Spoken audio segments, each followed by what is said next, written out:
Hello guys, welcome back to our YouTube channel. In this video we are gonna see, what if Naruto became dark and fell in love with FemKyuubi?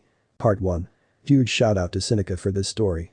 If you want more awesome fan fiction like this, don't forget to hit that subscribe button. So without wasting any time, let's get into the video. Yo, my name is Uzumaki Naruto. For the last 12 years of my life, I have been living a lie. What do you mean by that, you ask? Simple. People hate me. They think I don't know why they hate me. Oh, how wrong they are. You see, from an early age, people took pleasure in beating me and ridiculing me. Often, the word demon would come up in the beatings. Many years ago, I decided crying and just accepting the fact that people hate me and crying over it wasn't a good life to lead. I decided to find out what could possibly make them hate me so much. I quickly learned the henge skill at age 9 after a few failed attempts to get into the Konoha library as myself. After learning the henge skill, I walked in and straight past the receptionist who smiled at me. I had chosen the appearance of one very well-known Uchiha Sasuke. Since I had decided to use him as my appearance, I thought I should probably try to lean about his behavior patterns in case someone questioned me on something. Once inside, I had no idea where to start searching. The only clue I had was demon and also kitsune, which was muttered less often than demon. I went straight to the history section and looked for mythological creatures. There was a small passage on kitsunes, which I read, but it gave me only one small clue. Kitsunes could have a number of tails, depending on how powerful they were. The maximum was 9. I decided to search the history section of Konoha, and I flipped through the index until I found exactly what I wanted. Going to the page, I saw that 9 years ago on my birthday, the Lord of Demons, the Kyuubi no Kitsune, had attacked Konoha, and many ninjas had been sacrificed to beat it. However, among the list of those who died was the Yondaime Hokage. Apparently, he had not only killed himself, but the Kyuubi too. This made me think. If he killed it, then why do they call me demon? Unless. Naruto thought about something. He had overheard two jounin talking about shinjutsus, or suicide techniques. Naruto eagerly went and looked up a book with jutsu types and a list of the known ones. He heard the librarian walk up to him and smile. Forgive me Sasuke-san, but we are closing for the afternoon. If you want, you can borrow that book and a few others for the night. I looked up and gave away no emotions. I turned to her and looked her in the eye. Do you have any books on shinjutsu and a list of them, especially ones known to belong only to Konoha ninjas? The librarian frowned as she concentrated. Well, we do have a book on all known shinjutsus of this village, but we require special permission from Hokage-sama himself for anyone to view the book, and we are not allowed to let it leave its place. Naruto scowled, imitating Sasuke perfectly. This seemed to have the desired effect on the young librarian as she smiled at him. I'm sure Hokage-sama will give you permission. I will send a request to him tomorrow morning. If you come at about lunchtime, you should be allowed to see it. Naruto nodded his thanks and put the book back before walking out the door. Once he had gotten into an empty alley, I released the henge and scowled. Odd, Sasuke is such a cold-hearted bastard. Can't really blame him though since he saw his whole clan killed in front of him. Naruto walked home, eagerly waiting to get to that book. After a quick bowl of cup ramen, Naruto brushed his teeth and went to bed. Next morning, 11 a.m. Naruto had been up for several hours now, however, the problem was finding Sasuke to use him for a henge. At around about 11 a.m., he saw Sasuke running down the street. Naruto raised an eyebrow. Sasuke doesn't usually run, it makes him look uncool. Soon, Naruto heard a distant thundering and looked in the direction it was coming from. What he saw amazed him. There was a huge group of fangirls chasing him down the street. Naruto got an idea. He smirked and ran after Sasuke. Once he had caught up, Sasuke scowled at him. What do you want, Naruto? Naruto smiled at him, matching him pace for pace. Looks like you're having trouble with your fangirls. Sasuke's scowl deepened and he considered punching Naruto in the face. Need some help getting rid of them? Sasuke almost stopped before he remembered what he was running from. How exactly are you going to help? Naruto rolled his eyes and formed a ram seal as they rounded a corner, out of sight from everyone. Like this. Henge. Naruto was surrounded by a puff of smoke before the smoke rolled off him to reveal a perfect copy of Sasuke. Naruto used one of Sasuke's smirks. Get out of here, I'll get rid of them. Sasuke nodded dumbly and ran off to the only place he was safe from them. The Uchiha Manor. Naruto quickly pulled out some supplies he had gathered for a practical joke. Namely, a can of paint and an explosive note. Naruto quickly pried the can open and shoved the exploding note inside, resealing it just as the girls rounded the corner. They saw the man of their dreams and rushed forward. Naruto held up his hand in a motion that told them to stop, which they did before Naruto spoke. Have you taken in your surroundings? They had no clue what he was talking about and charged forward again. However, Naruto had expected this and formed a seal which started the explosive note's timer. Naruto jumped between the walls and landed on the roof just as the note exploded, sending paint everywhere. He could tell the girls had stopped, so he looked over at them. It was priceless. The entire alleyway was pure white, except for very human-shaped splotches where the girls had blocked the paint with their bodies. They clearly had no clue as to what had just happened, so Naruto decided to enlighten them. A ninja must always be aware of their surroundings. Seems you learned the hard way. With that, Naruto laughed darkly as he headed for the library, leaving the stunned girls behind. A short time later, at the library. Naruto ran to the library, hoping he wasn't too late. When he burst through the front door, he saw the Hokage and the librarian waiting for him. Naruto walked up to him. "Sorry for keeping you waiting, Hokage-sama." The Hokage waved it off and motioned him to follow, which he did. Once the Hokage reached a door that was made of pure metal, he put his hands to it and muttered "Kai," and the door flashed a brilliant white before it opened. Once inside, the Hokage resealed the door and turned to Naruto. "You can drop the hinge, Naruto." Naruto slumped his shoulders and muttered "Kai," releasing the hinge. The Hokage gave Naruto a solemn look. "What could you possibly want to know about Shinjutsu?" Naruto sighed, deciding that telling a lie right now will only cause more trouble. "I want to know about a particular seal that is also a Shinjutsu." The Hokage's eyes widened in surprise, knowing exactly which one the boy was talking about. Shikifujin. Naruto nodded, guessing that was what he was looking for. The Hokage took a puff of his pipe before expelling the smoke out the side of his mouth. "I suppose we might as well start from the beginning." The Hokage took a seat and motioned for Naruto to take the seat next to him, which he did. He began telling Naruto how the Yondaime was a master of seals, and he even created his own major seal called the Shikifujin to deal with the Kyuubi. He had used it to seal it inside Naruto the day he was born, purposely leaving out the fact that Naruto was his son. Naruto took this hard, but it all made sense now. Every single bit of it. At the end of the explanation, Naruto turned to the Hokage. "Old man, they're only making it harder for me to suppress the Kyuubi." The old man sighed before taking another drag. "I know, Naruto, I know. Please, don't give in to them." Naruto sighed and stood up before transforming back into Sasuke, who he knew so well by now that he could do the hinge without Sasuke standing in front of him. He turned back to the Hokage as he walked out the door once the Hokage had unsealed it. "Thanks for that, Hokage-sama." "No problem, Sasuke." With that, Naruto went back outside and ran home. The villagers' looks of pure hatred and contempt hurt so much more now that he knew why. Once he got home, he huddled up against the wall of his bedroom and did something he hadn't done in a while. He cried. He cried himself to sleep, which came long after he got home. When Naruto woke up, he heard an unfamiliar drip. Drip. Drip. He grumbled to himself about getting a plumber to fix it as he opened his eyes to see that this was not his home. It was some maze of dilapidated sewers. "How the hell did I get here?" Naruto heard a bone-chilling laugh, followed by a voice that could have frozen a man's heart cold. "Why don't you come here and find out?" Naruto slowly trudged towards the direction of the noise.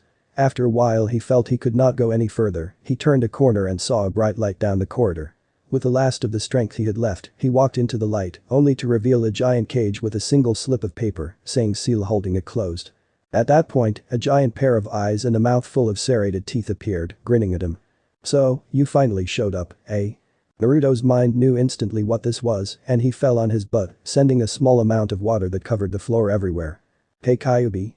The demon smiled even wider. "At least my container isn't totally stupid. I could have gotten worse, I guess." Naruto recovered slightly from the initial shock and got back up. He stared at the Kyuubi without wavering and uttered a single word. "Why?" The Kyuubi, for once, didn't have a response. The Kyuubi knew exactly what Naruto was asking, but didn't feel like going into detail right now. "I'll tell you some other time. Right now, I need to tell you something, so listen up and listen good kid, cause I'm only saying this once." Naruto listened to the Kyuubi, waiting for what he had to say. "You have a hell of a life ahead of you. You will be hunted for me by some of the strongest humans in the world. Because I die if you do, I'm going to be your life support in a way. If you need it, just call me and I'll pump some chakra into you." Naruto nodded in understanding. The Kyuubi smiled at him. "It's about time you went back, kid." Naruto awoke to find that it was almost morning, so he crawled into bed, still puzzled by the Kyuubi's last words. He went to sleep in a complete daze. Next morning. Naruto had slept fitfully, images of the legendary demon fox flicking through his mind's eye as he slept. He woke with a start as he saw the fox coming towards him, grabbing him in his jaws and crushing down on him, completely mutilating his body, blood spraying everywhere. Naruto was hyperventilating and was bathed in a cold sweat. He shakily got out of the futon and stumbled into the shower, washing himself before getting out and taking care of his other hygiene matters. He wandered into the kitchen. He was on autopilot as he boiled the water for some cup ramen. The only thing that his mind was focusing on was the disturbing conversation from last night. After Naruto had eaten, he went back to the bathroom to brush his teeth. Checking the alarm clock beside his bed, noticing he had about half an hour to get to the academy. Picking up his bag and keys, he stepped out the door and slipped his mask on, although this morning it was far more difficult than usual. By the time he got to the academy, he had managed to completely put his mask of the dope on, as he called it. He walked through the academy halls, into his homeroom. When he opened the door, he noticed as per normal, everyone turned to see who it was, and then turned back the second they saw the shock of yellow and orange, not giving a damn about the dope, which was perfectly fine by Naruto. As he slipped into his usual place, he saw that Sasuke had taken the seat next to him already, looking at Naruto and slipping him a note, which Naruto expertly hid from the view of everyone. He read it, noticing it as a very Sasuke way of saying thanks for yesterday, which turned out to come in the words of not half bad, dope. Naruto nodded to him, indicating he understood and not to mention it. At this point, Naruto heard a group of high-pitched screams from his left and turned to see the much-dreaded Sasuke fan club standing over him. Naruto did his normal routine as he winced at their scream and catcalls of things like how dare you sit next to Sasuke-kun, and the like. However, everyone was surprised when Sasuke turned to them and scowled. Let him sit where he wants. Do you have a problem with that? The girls backed up at the tone that the object of their desires had shot them down with for doing something for their precious Sasuke-kun they believed was a favor. Eventually, all of the girls returned to their seats and Naruto turned to Sasuke with a raised eyebrow, causing Sasuke to turn and look out the window, looking bored. Now we're even. Naruto smiled and sat back. Just then, Iruka came into the class, announcing a history lesson on the Kyuubi. Naruto stiffened considerably, which a few people noticed, including Iruka. Iruka smiled sadly as he gave a look that said please bear with me, however Naruto barely suppressed his anger. By now, everyone could feel the absolute hatred rolling off Naruto and were staring at him in disbelief. Iruka sighed and walked to the front of the room and began the lesson. After a while Naruto shot up and stormed out of the room. Iruka tried to stop him however, Naruto turned back to him and growled at him. Don't you ever discuss this subject in front of me again. With that he slammed the door, leaving Iruka to try and suppress the students from causing an uproar. He decided a half-truth would suffice. Naruto has just found out yesterday that the Kyuubi killed both of his parents on the day of his birth. He's still taking it rather hard. Everyone saw Naruto in a new light. No wonder he was lonely. Sasuke seemed to have a rather hunted look on his face. He started conversing with no one in particular, although everyone heard him. He's lost everything just like me. Coming from Sasuke's mouth, it meant so much more. Everyone tried to maintain some semblance of a regular class. After class was let out, Sasuke was the first out, running off to try and find out where Naruto was. His fangirls were hot on his heels, however, Sasuke turned and glared at them with nothing but absolute hatred in his eyes. Don't you damn girls have any tact? After what you heard today, do you really think Naruto would appreciate you hanging around him and me? Go home, and don't any of you dare follow me. With that, Sasuke went to start his search for the blonde-haired boy. Several hours later, out the front of the academy. Sasuke returned to the last place on the list he knew Naruto hung out, which was the swing in front of the academy. Luckily, the boy was there. Sasuke slowly approached him, causing Naruto to look at him with eyes full of pain, suffering and loneliness. Naruto formed a weak smile for Sasuke. You felt it too, right? The pain of losing them. Sasuke nodded and sat against a tree. Naruto did one of his fake smiles to cover up his sadness, however Sasuke stared at him. Drop the front. I've been watching you, and I know you're not who others think you are. Naruto's eyes widened and he smiled sadly at Sasuke. Thank you. Sasuke gave a hum and looked at Naruto. What he saw was a reflection of him in the first few months after the clan's slaughter. Thank you. You're the first person to notice that I'm not the idiot I try and convince others I am. Sasuke smiled knowingly at him. When you go through the pain we have, it's impossible not to see others that have gone through it, not matter what kind of mask they put on. Keep the mask up in public, however, when we're alone, I think we might as well drop the charade. Naruto nodded and they sat in silence, occasionally chucking comments at each other every now and then. After several hours, Sasuke got up and gave a smile to Naruto. Not the usual beepy smirk, but the kind of smile one would give to their friends. Naruto smiled back at him as Sasuke turned to leave, holding a hand up in the air. Catch you tomorrow at the academy, Naruto. Naruto waved back and decided that not all of life was bad. He slowly walked back to his apartment before quickly changing into his sleepwear and going to sleep almost the second his head hit the pillow. 3 years later. Naruto and Sasuke had both benefited from the mutual understanding of the pains of their past. Naruto had even worked up the courage to tell Sasuke about the Kyuubi not long ago. Naruto was surprised to no end when Sasuke just seemed to take it into his stride, as if it wasn't anything too far out of the ordinary. Today was the day of the academy graduation test. Sasuke had made a dare with Naruto that he drop the mask and show them what he was really capable of. When Naruto asked what the reward was if he did, Sasuke grinned evilly. "I'll buy you as much ramen as you want in one meal." Sasuke had found out long ago that Naruto's Achilles heel was ramen. Naruto took the bait perfectly and agreed to do it. When they came into the classroom and took their seats, Iruka called the roll, checking everyone was here. When he motioned everyone to follow him outside to the shuriken throwing area.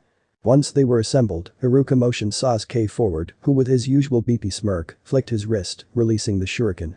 All of them landed inside the targets on the log, all of them getting prefect bullseyes. Iruka motioned Naruto forward, who sighed, wondering if this was worth it. He flicked his wrist with the same ease as Sasuke had. To everyone's shock, the shuriken didn't miss by a mile like they normally would haste. They all landed perfectly in the bullseyes. Iruka was stunned, as were the rest of the class. Some of them started muttering things like fluke and lucky. Naruto was content to let the idiots think that, however he saw in Iruka's eyes that he understood that what Naruto had done was done with pure skill gained from years of endless practice and had nothing to do with luck.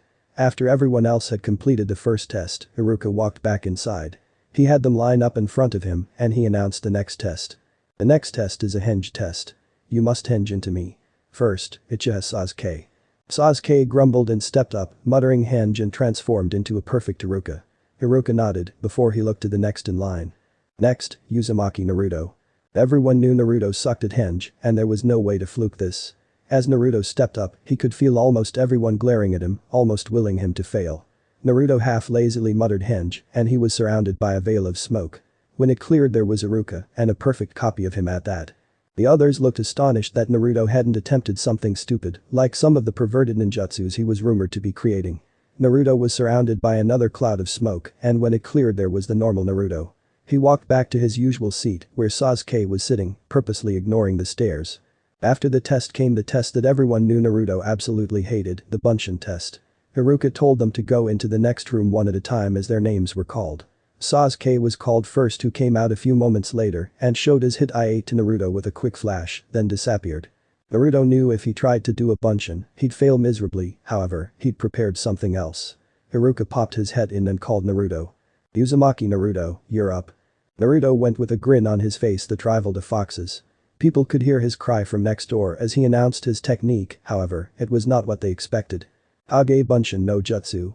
They heard the sound of wood creaking and groaning under extreme stress before they heard the door shatter and they ran outside to see that Naruto's clones were piled out the door on top of each other. Shikamaru was the first to pick up that something was amiss. "They're solid." Everyone noticed this as the clones poofed out of existence and they heard Iruka stutter, trying to find something to say. "Nah, Naruto." Naruto turned to Iruka. "What? Didn't I create enough? I can create more if you want." Iruka madly failed his arms, indicating it was okay. "Naruto, that's a Jounin level jutsu." Naruto nodded. "And? I can't do regular Bunshin, so I just had to try for the next level up." Iruka waved him towards the table of the hit I8 where Naruto picked one with black cloth and fastened it around his head. Naruto charged outside to see Sasuke waiting for him with a look of pure amusement on his face. "You really didn't have to go that far to win the dare, you know." Naruto snickered and walked up to Sasuke, who fell into step beside him as they both walked towards Ichiraku's for the prize Sasuke had promised Naruto. Naruto turned up early that morning and took his regular seat next to Sasuke, who gave him a nod, which was his indication of good morning while they were in public. Naruto returned it and then turned to the front of the class as Iruka walked in. Iruka started a long-winded speech about how life would be hard from now on and they had many trials ahead of them. He looked over his graduating class and then down at his clipboard. "I will now announce the teams. Starting with Team 7. Uzumaki Naruto." Said student shot to attention at this. Iruka continued. "Uchiha Sasuke." Naruto didn't contain his joy as he pumped the air and gave the Yado off, causing everyone to look at him. Sasuke was happy with that as well. Iruka went and announced the last team member. And Haruno Sakura. Sakura jumped up with her own Yada while Naruto and Sasuke banged their heads on the desk in unison and groaned. Shikamaru looked at Iruka in question. Iruka-sensei, what's with putting the three strongest people on one team? Aren't they supposed to be balanced? Iruka nodded. And they are, Shikamaru. Although Naruto got the highest scores in the final exams, the placements take into consideration your entire year's mark, not just the tests. Even if Naruto came first in the final tests, he was still bottom of the class.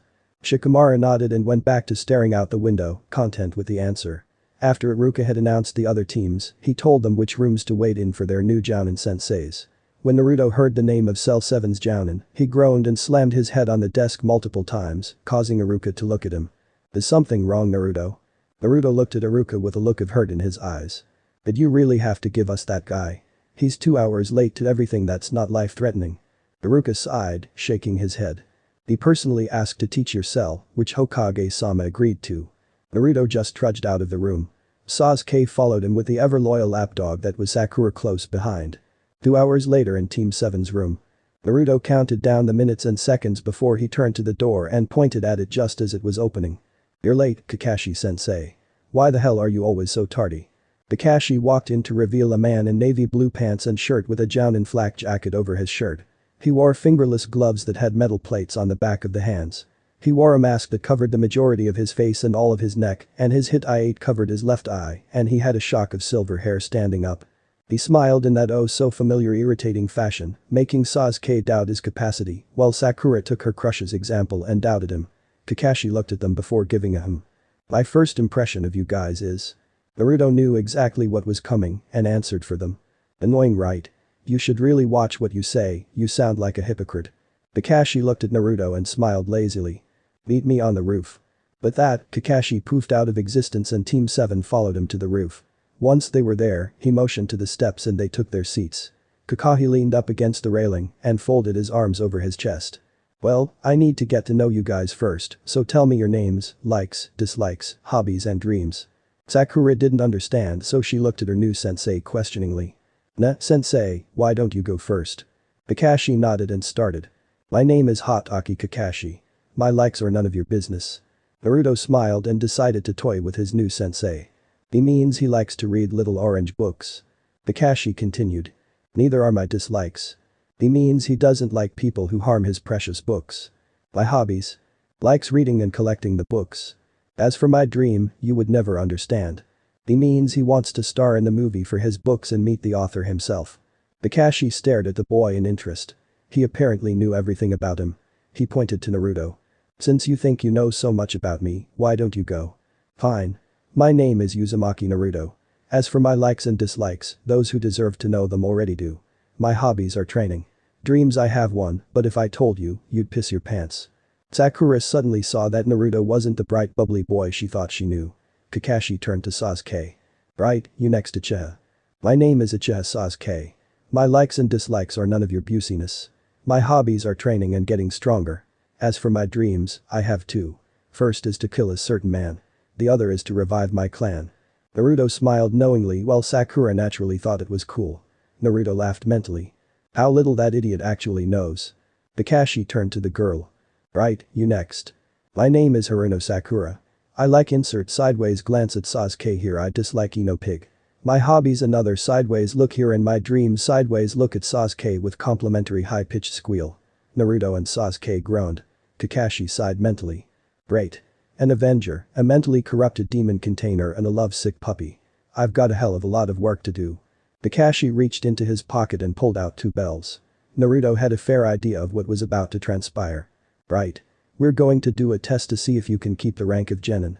Naturally Sakura had to open her big mouth. Nani? But we already passed the genin graduation exam. Naruto sighed. That only proved we could perform the abilities. This will prove we know when to use them in a real-life situation. Kakashi nodded. Naruto was obviously smarter than he let on. The test will have a 66% failure rate. Those who do not pass will be sent to redo their training at the academy. Sasuke slapped a hand over Sakura's mouth to keep her from one of her screaming fits. Seriously, Sakura. Learn when to shut up. Naruto stared at Kakashi. Let me guess, you're going to tell us not to eat breakfast, right, because we'll throw up. Kakashi's eyes narrowed. This guy's damn sharp. According to his grades, he was the dope of the class. Kakashi did his laid-back smile. Yup. Well, meet at the training grounds at 5 a.m. Ja. With that, Kakashi poofed out of existence. Sasuke and Naruto got up, with Sakura dragging along behind Sasuke. Before Sakura could ask the question, Sasuke turned around. Don't. I'm tired of you fangirls asking me for dates. If you seriously think you're worth me taking out on a date, prove it. Prove to me that you are worth it. Until then, never ask me again. Sakura felt her heart shatter at the harsh words that Sasuke used and fell to her knees. Naruto saw what she was about to do and sighed, asking Sasuke to wait for him. He went up to Sakura. Sakura, do you know why Sasuke says harsh things like that? Sakura shook her head. It's because he's scared. Scared that if he gets attached to more people, he'll lose them again like he did his clan. That's why he only makes attachments to people who can defend themselves against anything. By proving you're worth it, he meant prove you're as strong as he is. Personally, I'd say drop it. You have no idea what you're trying to get yourself into. Sasuke and I have led a dark past and well have our mind set on one goal only. After that, we have nothing to live for. Be careful what you wish for, Sakura. Sakura was shocked by the words. Sasuke. Scared. That couldn't be right. Naruto sensed this and laughed heartlessly. You would be scared shitless if a 13-year-old murdered your entire clan and then replayed it to you in your own mind. Sakura gasped. The Uchiha clan had been murdered by a 13-year-old. Naruto smiled at her, although the smile was devoid of emotions, and nodded. With that, he went back to Sasuke as they walked back to Ichiraku's for lunch. Next morning, 7:30 a.m. Naruto and Sasuke appeared at the training grounds half an hour after they knew Kakashi would be there. He stared at them. Why were you late? Naruto burst out laughing. You come 2 hours late every day and you call us late because we decided to show you what it feels like for once. Please. Kakashi sighed and pulled out a timer before placing it on a stump and set it. This will go off at noon. You have until then to get a bell. If you do not get a bell, you will be tied to the stump and watch the others eat. This had the desired effect on Sakura, whose stomach growled. However, Sasuke and Naruto smiled. Kakashi sighed. He'd really have to talk to these two about following orders. Go. All three of them body flickered away and Kakashi pulled out his famous little orange book and began reading. Naruto, who was with Sasuke, groaned and slapped his hand to his forehead. Sasuke looked somewhat disappointed. Naruto turned to Sasuke. Whatever you do, do not turn your back to him. Sasuke nodded, although Naruto could tell Sasuke didn't grasp what he meant. He's a pervert through and through. Turn your back to him and he'll perform a move called Konohagure Instant Jutsu Ogi. Senengarashi. All it is a super ass poke. Sasuke's sweat dropped.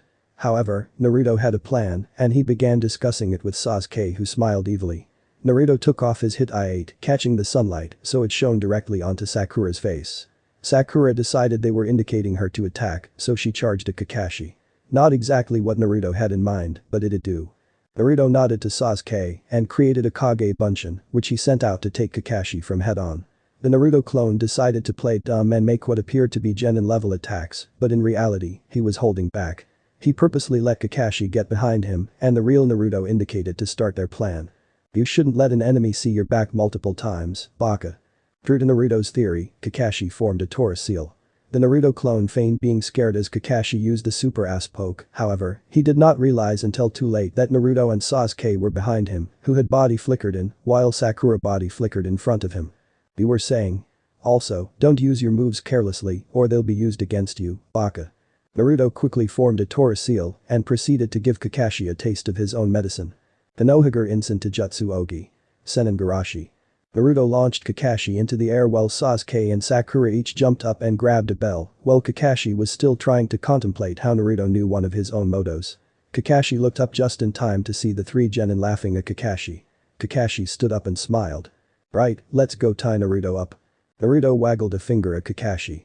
I may not have gotten a bell, but I got something even better. Kakashi looked in horror to see his orange book in Naruto's hands. Kakashi checked his pouch to see that it was indeed missing. Naruto flipped it open and pulled his hit I-8 over his left eye, doing a Kakashi impersonation. Kakashi smiled and held his hand out. Naruto looked at it and smiled. So, are you going to pass all of us? Kakashi sighed. Well, you did understand the true meaning of this test, which was teamwork. I've never passed a team before because they were bakas who just followed my rules unquestioningly. So. Kakashi turned around and gave them a genuine smile. You pass. Naruto gave Sasuke a high five, while Sakura gave her usual yada. Kakashi continued smiling. It seems that Sasuke and Naruto get along perfectly, however, Sakura seems to be the odd man out, so to speak. But you were able to put your differences behind you and work together to beat me. They were all smiles as Kakashi waved them to the 3 bento boxes on the ground. Beat up guys and girl. Starting tomorrow, we begin missions as Cell 7. Also remember one rule. They looked up at Kakashi, waiting for his rule. Those who don't listen to orders are scum, however, those who don't take care of their friends are lower than that. Remember that well. They nodded as they finished up their bento boxes and walked their separate ways. About a week later, in the mission office. Cell 7 had been doing a hell of a lot of stupid missions that weren't even fit for an academy student. Finally, after returning a very troublesome cat, as Shikamaru would have called it, the feudal lord's wife left after paying, and the Hokage looked through the mission listing. Let's see, your next mission will be babysitting an elder's grandson, shopping at a nearby village, digging up sweet potatoes. No. The single word made the entire room look at Naruto, demanding an explanation. How the hell could you classify these as missions? I wouldn't even subject academy students to this. I'm sure, being the Hokage, you've realized by now that every single mission we've been assigned is easily doable by non-ninjas. Why bother squandering village resources like this? Everyone looked at Naruto, trying to find some flaw in his argument, however, it was perfect. Every single part of it was true. Haruka stood up to try and defend the Hokage, but the Hokage just motioned to sit back down. So, you think you can handle a real mission? Let's see. The Hokage shuffled through the papers before finding one in particular. What about a C-class mission to the wave? Naruto laughed mentally. This wasn't a C-class. The only person who would come to a ninja village from the wave would be to ask protection from Geto, making it at least B-class. Naruto saw that Sasuke had realized this as well. Naruto grinned and Kakashi nodded. We'll take it.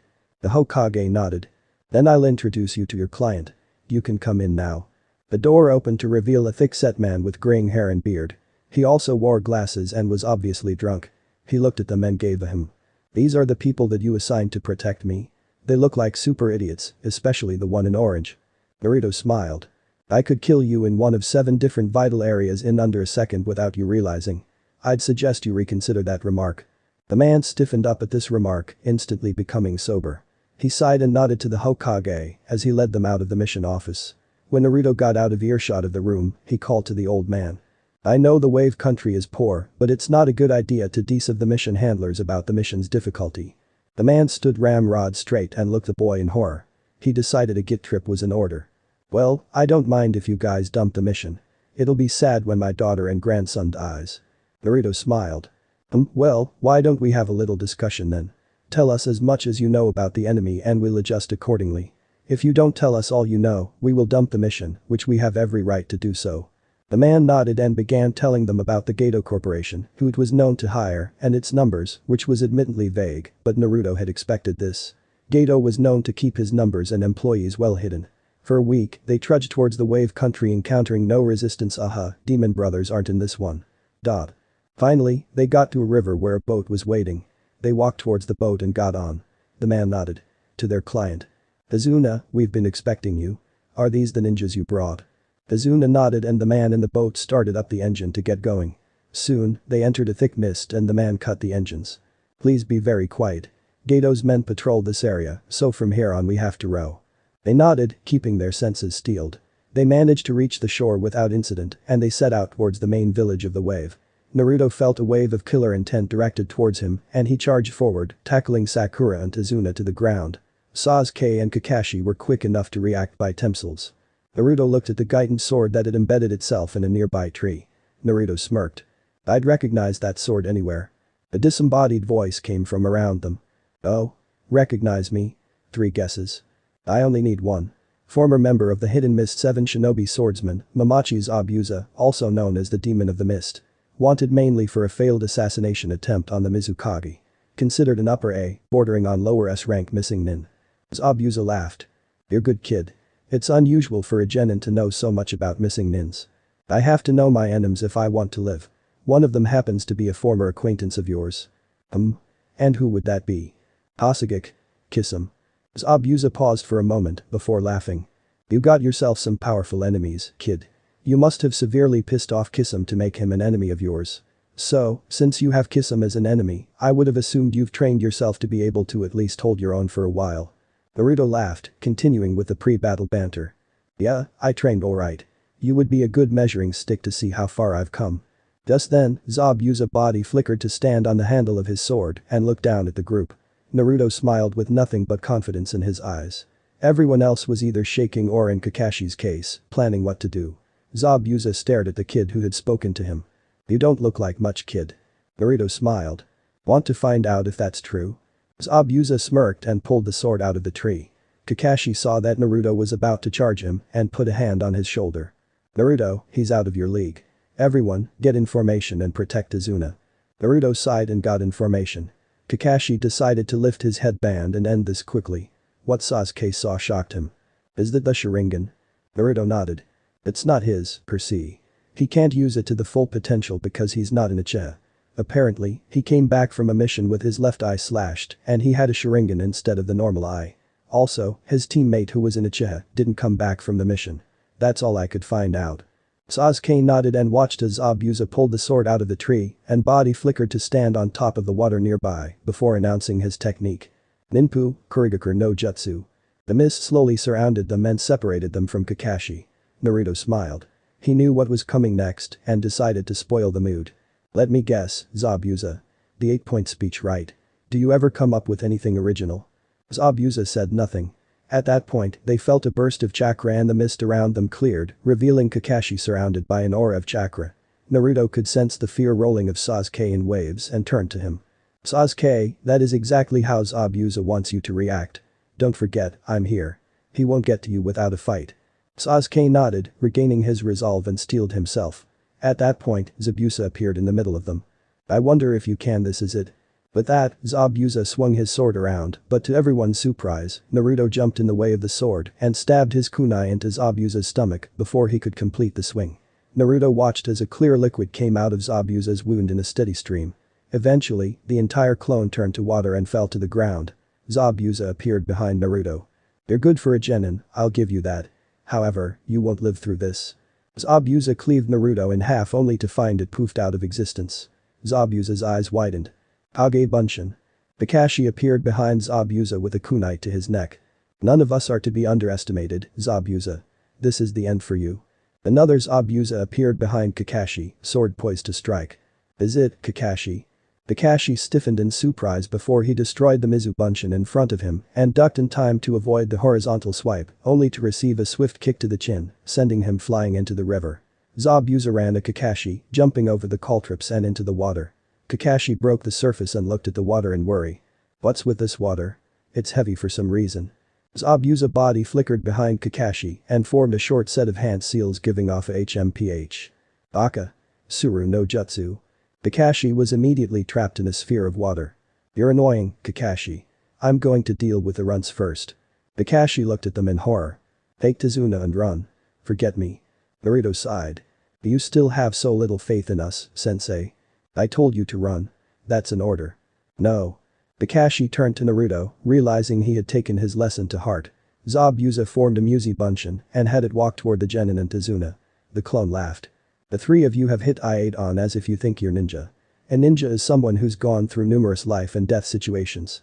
In other words, you can call yourself a ninja when you appear in my bingo book. What would you know of life and death?" Everyone turned to Sasuke and Naruto, who were shaking in barely suppressed rage. Sasuke looked up at Zabuza with pure hatred in his eyes. "What would you know about what it's like to have your entire clan murdered by your 13-year-old brother and then have to watch your relatives' deaths over and over for 72 hours with a Sharingan, huh? What the hell would you know what it's like to be beaten senseless as a 5-year-old child who couldn't protect himself from an entire village of ninja just for being who you are and then refused service at the hospital when someone brought you in out of pity, suffering from a coma and severe internal damage every time it was your birthday? You don't know jack shit about pain." Zabuza saw them quivering in pure rage. They obviously weren't lying. He smiled at them. "So both of you have obviously seen pain that only the worst of us are subjected to. You may be able to call yourselves ninja, but what about the girl, With that, Zabuza charged at the girl, knocking her forehead protector off her head and sending her flying back. The hit I-8 spun through the air before landing on the ground. Zabuza stomped on it, grinding it further into the ground. She's obviously led a sheltered life, growing up with parents and friends. She has no right to call herself a ninja. Not until she does something like I had to pass the genin exams of the hidden mist." Naruto scowled. "You mean where you were paired up upon entering the academy and you had to study from the same book, eat from the same bowl and sleep in the same bed, and for the graduation exam, you were forced to fight each other to the death?" Zabuza smiled behind his bandaged mouth. Exactly. Until she is forced to kill someone, she will never be able to understand what being a ninja means. Sakura shakily got up, trying to recover from the pain. Naruto turned to Sasuke. Want to try our luck?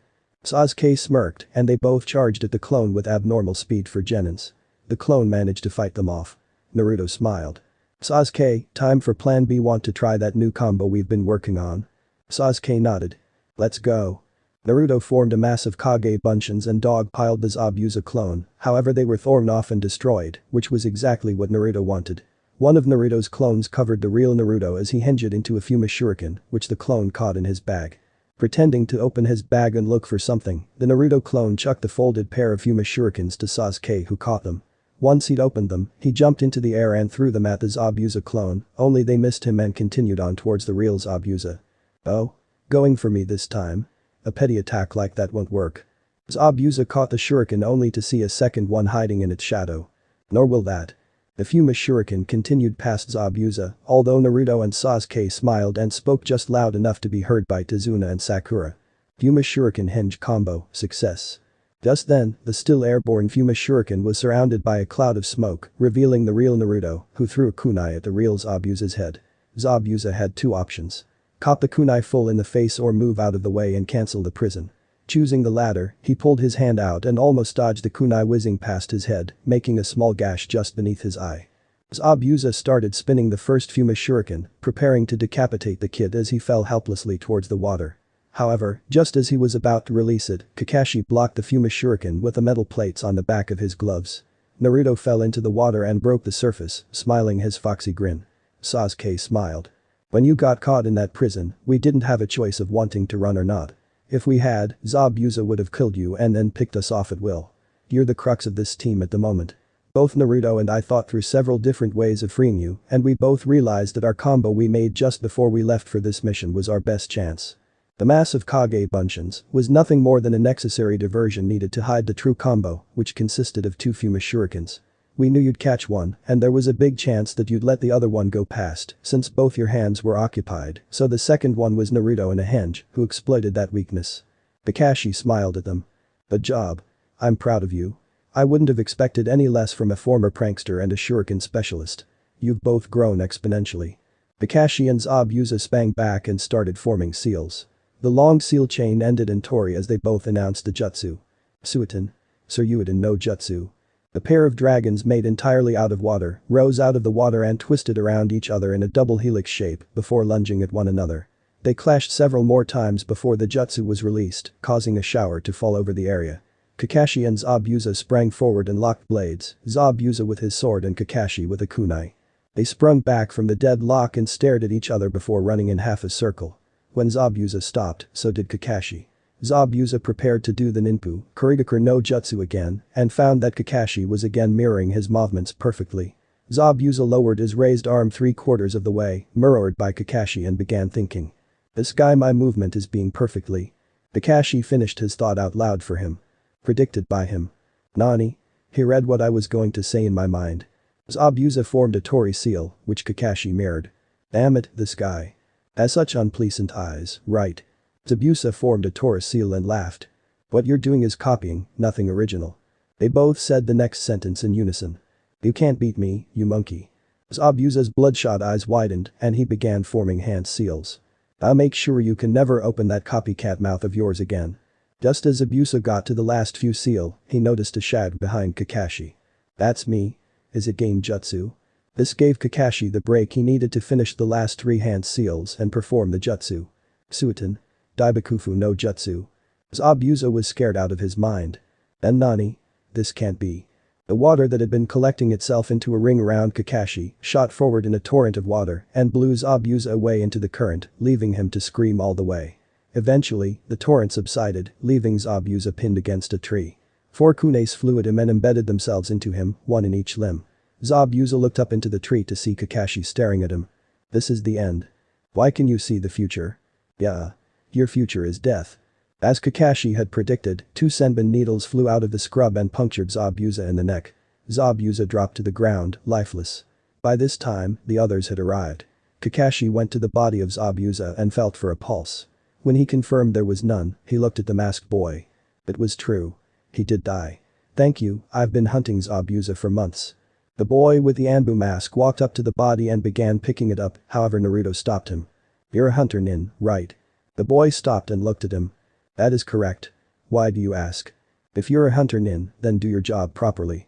A hunter ninny are required to destroy the body of the target exactly where the body falls in battle. Put him down and destroy him. All you need is his head for proof, not the entire body. The hunter nin tensed before he lopped Zabuza's shoulder over him and body flickered away before anyone had a chance to stop him. Naruto cursed loudly. Damn it. I knew something was up with that guy. At that moment, Kakashi collapsed, making everyone run over to him. Naruto checked him and found he was surviving on practically no chakra. He's suffering chakra exhaustion. We need to get him to a place to rest soon or he could die. They nodded and turned to Tazuna. My village isn't far from here. If you can carry him, I'll lead the way. They nodded. Sasuke and Naruto supported one shoulder each and helped carry him, while Sakura covered Tazuna. Next morning, at Tazuna's house. Kakashi awoke to the sound of seagulls crying, sunlight streaming in his window, and the smell of salt thick in the air. He moved his head to the side slowly and saw Naruto looking over a book with Sasuke and Sakura. Naruto turned his head to Kakashi.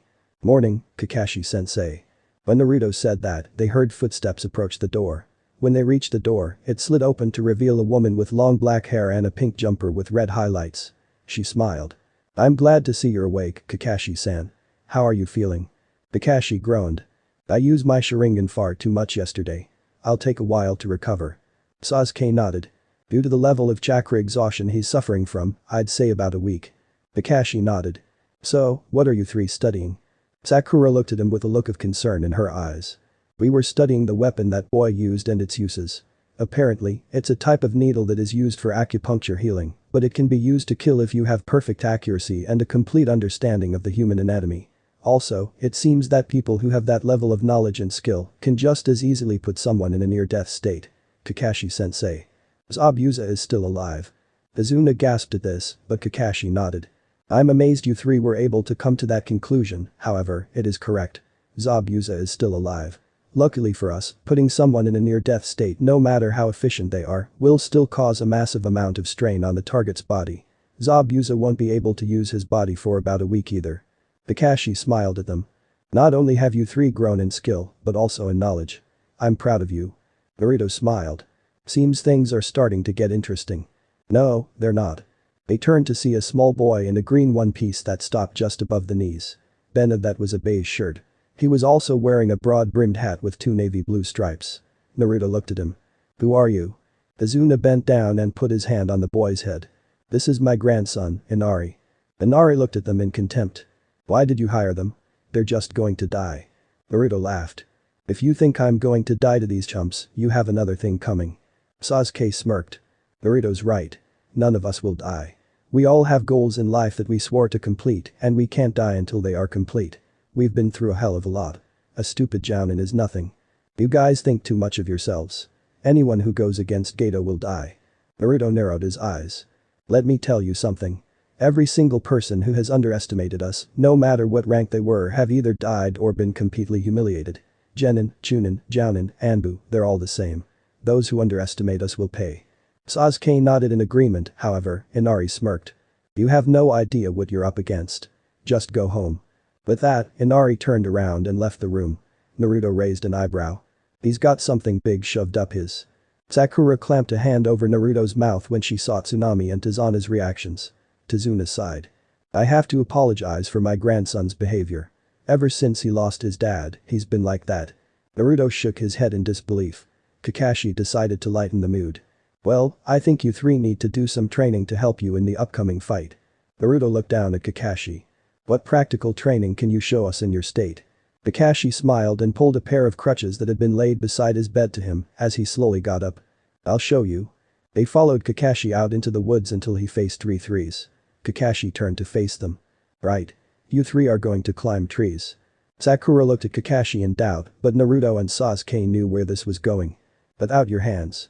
Sakura's eyes widened in disbelief. Naruto turned to Kakashi. Nah, Kakashi-sensei. Sasuke and I can already do this. We learned it about a week before we came here. We're trying to do the water walking exercise now. Kakashi nodded. Then show me. Naruto and Sasuke walked up to the trees and concentrated their chakra before placing a foot on the tree and walking up. They both decided to hang upside down on a branch for effect. Sakura was boggling at them as if they'd grown an extra head. Kakashi, on the other hand, smiled. Okay, you two. After I explain this to Sakura, I'll help you with the water walking exercise. They nodded and dropped to the ground, doing a neat backflip and landing gracefully on the soft captive leaves. Kakashi turned to Sakura and explained the theory behind the exercise. The hell, I'm going to type it out. Here Sakura steeled herself and ran at the tree and to everyone's surprise, got up first go. However, upon reconsidering Sakura's abilities, which centered around perfect chakra control, it really was no surprise. Kakashi led them to a nearby lake and began teaching them the theory behind the water walking exercise. By the end of the day, they had all managed to be able to at least walk across the lake at brisk pace. Kakashi decided to call it a day and they returned to Tazuna's house for dinner. Next morning, on the bridge. Sasuke, Naruto and Sakura were patrolling the bridge for any signs of enemies. At about midday, Tazuna called everyone to the middle of the bridge for a break. They talked with each other while eating. Eventually, one person stood up. He looked at Tazuna. Tazuna-san, I can't keep working. Itachi? Why? Tazuna, I've known you for a long time, but if I keep building this bridge, Gato will come after me, too. Everything will lose meaning if you die. Why don't we stop building this bridge? Everyone began muttering before Tsuna turned away. We can't do that, Jiichi. This is our bridge. All our hopes rest on this bridge. Distribution and transportation to this poor country, which has few resources, will increase. But we'll die if we continue. No, you won't. Not with us here. They turned to see the three ninja looking at them. To you, we may just be a bunch of kids you hired to help, but to us, a mission is a mission, and we complete each and every mission with our full efforts. None of you will die while we're around. They nodded before they turned back to Tazuna, who sighed, taking off his hard hat.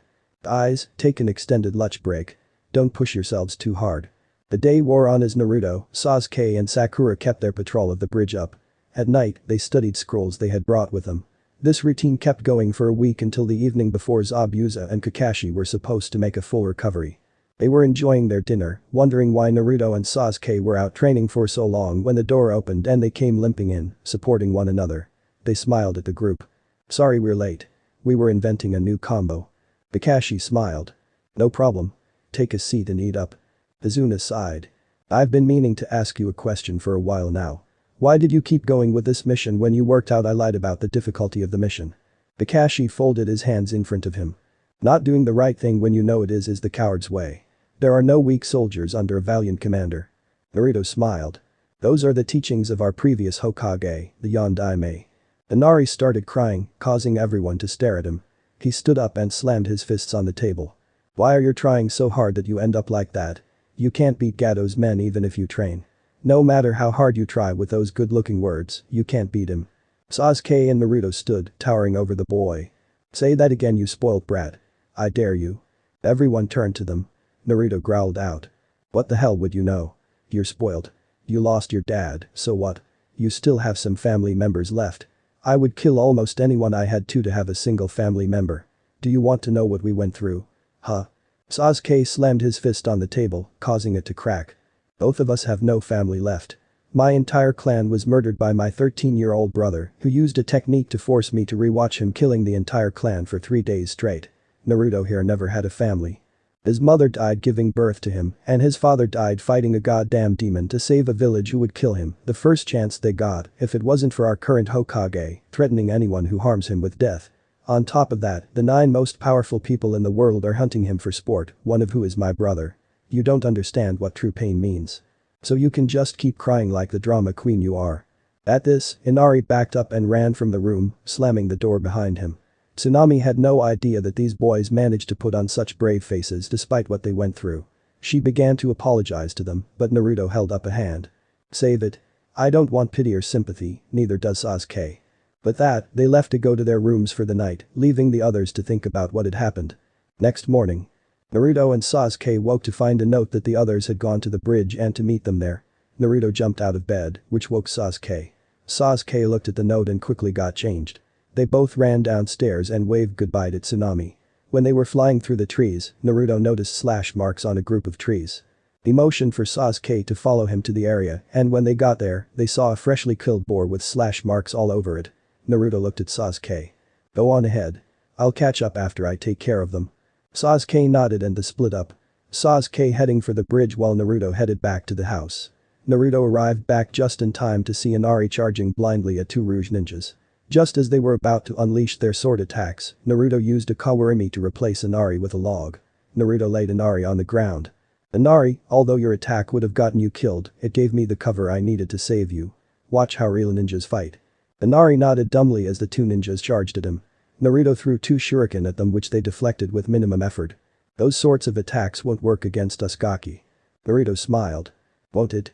They turned around in time to see that the shurikens were actually clones of Naruto, who released the henge and gave them a roundhouse kick to the head, knocking them out. Once he tied them up, Naruto turned to Inari. Inari, I need you to do me a favor. Inari looked up at Naruto. Once you take your mum inside, get the villagers to come to the bridge with whatever weapons they can find. Gato and his men will die today. I'm counting on you. With that, Naruto waved and sped off to the bridge, while Inari pulled Tsunami back inside and ran off to get the villagers. Back at the bridge. Kakashi was in a stalemate with Zabuza, while Sasuke was just beginning to experience Haku's Geki Genkai. At that point, Naruto threw a shuriken and scored a direct hit on Haku's mask. Naruto pressed his advantage and charged at Haku, stunning everyone. However, Haku was able to get back inside the mirror just in time. Naruto didn't expect this and plowed through the mirror, which promptly replaced itself. Naruto looked at Sasuke. Have you managed to work out how this thing works yet? Sasuke shook his head. Just as they got to their feet, Haku appeared in all of the mirrors, surprising Naruto. Soon after, they were peppered with a shower of senbon needles, causing them to scream in agony. Kakashi looked in their direction when he heard the sound, causing Zabuza to laugh. No one has ever survived Haku's Geki Genkai. Those kids have had it. Kakashi looked at Zabuza square in the eye. No, they'll live. What makes you say that? Sasuke is one of the two last surviving members of Konoha's Uchiha clan, and Naruto is also the container for the Kyuubi no Kitsune. They will not lose. At the description of what Naruto was, Zabuza stared at Kakashi in disbelief. What did you say? You heard me, Zabuza. They won't lose. Zabuza was about to turn his back on Kakashi and deal with the punks, but Kakashi stopped him. You shouldn't turn your back on an opponent. Zabuza sighed. Let's continue then. Back in the room of ice mirrors, Naruto decided to try something. Sasuke, watch him closely. Sasuke nodded as Naruto formed the hand seal for Kage Bunshin, creating a clone for each mirror. Sasuke stared at the clones, trying to see how he attacked. The clones were defeated before one of them could reach a mirror, and the real Naruto fell back to the ground, coming to a stop beside Sasuke. Naruto looked up at him questioningly, to which Sasuke shook his head. Naruto stood up. Again, Naruto formed the seal and sent the clones at the mirrors. Sasuke concentrated on a blob of water that was floating in midair and saw that it was disrupted by something twice. Naruto crashed back to the floor and looked at Sasuke. Sasuke didn't make any movements this time, which Naruto had by now understood as an I'm not sure. Again, Naruto sent another wave of clones, however, this time, Sasuke kicked water into the air and watched the water intently. He saw the water being parted and moved as if something was flying through the water. Once Naruto landed, he saw a slight nod, which wasn't a full yes, I saw him, but more of a I definitely saw something. Naruto formed another wave and sent them, while Sasuke formed his own technique. The clones were easily dispatched, while Sasuke used his Kaiten Jutsu on a seemingly empty space. Once Naruto fell back to the ground, he stared at Sasuke. Sasuke pointed to a mirror, and Naruto saw that the boy's pants had been singed. They tried several times to get out, however, each time they failed. Finally, Naruto pumped chakra into his feet to increase his speed, but he was peppered with a bunch of senbon needles, causing him to fall to the floor. Sasuke went to kneel beside Naruto. Naruto, are you okay? Can you stand? Naruto tried to get up, but fainted before he could even get onto his hands and knees. Sasuke looked around. Sasuke stood up, and Haku appeared in the mirror in front of him, pulling his hand back in preparation to throw the needles. Sasuke, however, picked up one of the many on the floor and parried the attacks before slumping back to his knees. Sasuke looked at Naruto. Naruto, you have to get up. He'll kill us. Naruto slowly started getting up. Haku launched another round of needles from all mirrors, however, Sasuke not only covered from himself, but for Naruto as well. However, Naruto fainted from exhaustion and blood loss. Haku launched a round at Naruto's prone body, but Sasuke bent down, picked him up and powered his jump with chakra, missing a rain of needles by seconds. Haku stared at Sasuke, or more directly, his eyes. Their eyes were blood red.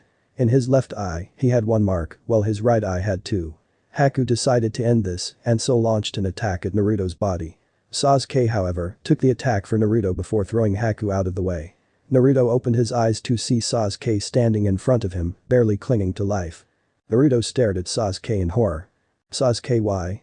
Neither of us can afford to die, we still both need to kill them, I could have survived that, why?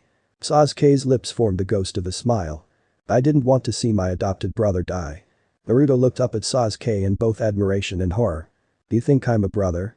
Sasuke nodded as he reviewed all of his memories of Naruto before falling backwards into Naruto's arms. Sasuke looked at Naruto. I'm sorry, Itato, you'll have to kill them for me. Naruto hugged Sasuke. Don't say that. Neither of us are going to die yet. Sasuke, I can't go on without you, I have nothing left, except you, please don't die. Sasuke tried to put a hand on Naruto's face, but didn't make it. Naruto, don't die until you kill them, if you don't, no one can. With that, Sasuke gave up his struggle for life. Naruto stared in disbelief at his friend and adoptive brother. He couldn't die. It was physically impossible. He hugged Sasuke to him and started weeping before letting out a howl of pure anguish. Haku merged back into the mirror. Is this the first time you've seen a friend die? He was a ninja worthy of respect. How could you? I have nothing left, he was my last friend, my only friend, you bastard. With that, Naruto decided it was time. Boy, Kyuubi. Sure thing, Kit. Steam started to surround Naruto, which caught Haku's attention. The steam surrounding Naruto suddenly exploded into a wave of blood-red chakra. Naruto let Kyuubi take control of him. Naruto's body started to undergo a transformation. Naruto's nails grew into claws, his hair became unruly, his whisker marks turned into 3 dark slashes, and his eyes were blood red instead of the normal cerulean blue. The wounds on Naruto's body started regenerating, and the needles ejected themselves from his body. Naruto looked up at Haku with bloodlust radiating off him. Everyone on the bridge felt the chakra and felt as it blasted the area around them. They heard what they assumed was Naruto's voice, however, it was very different from the normal Naruto. You bastard. I'm gonna kill you.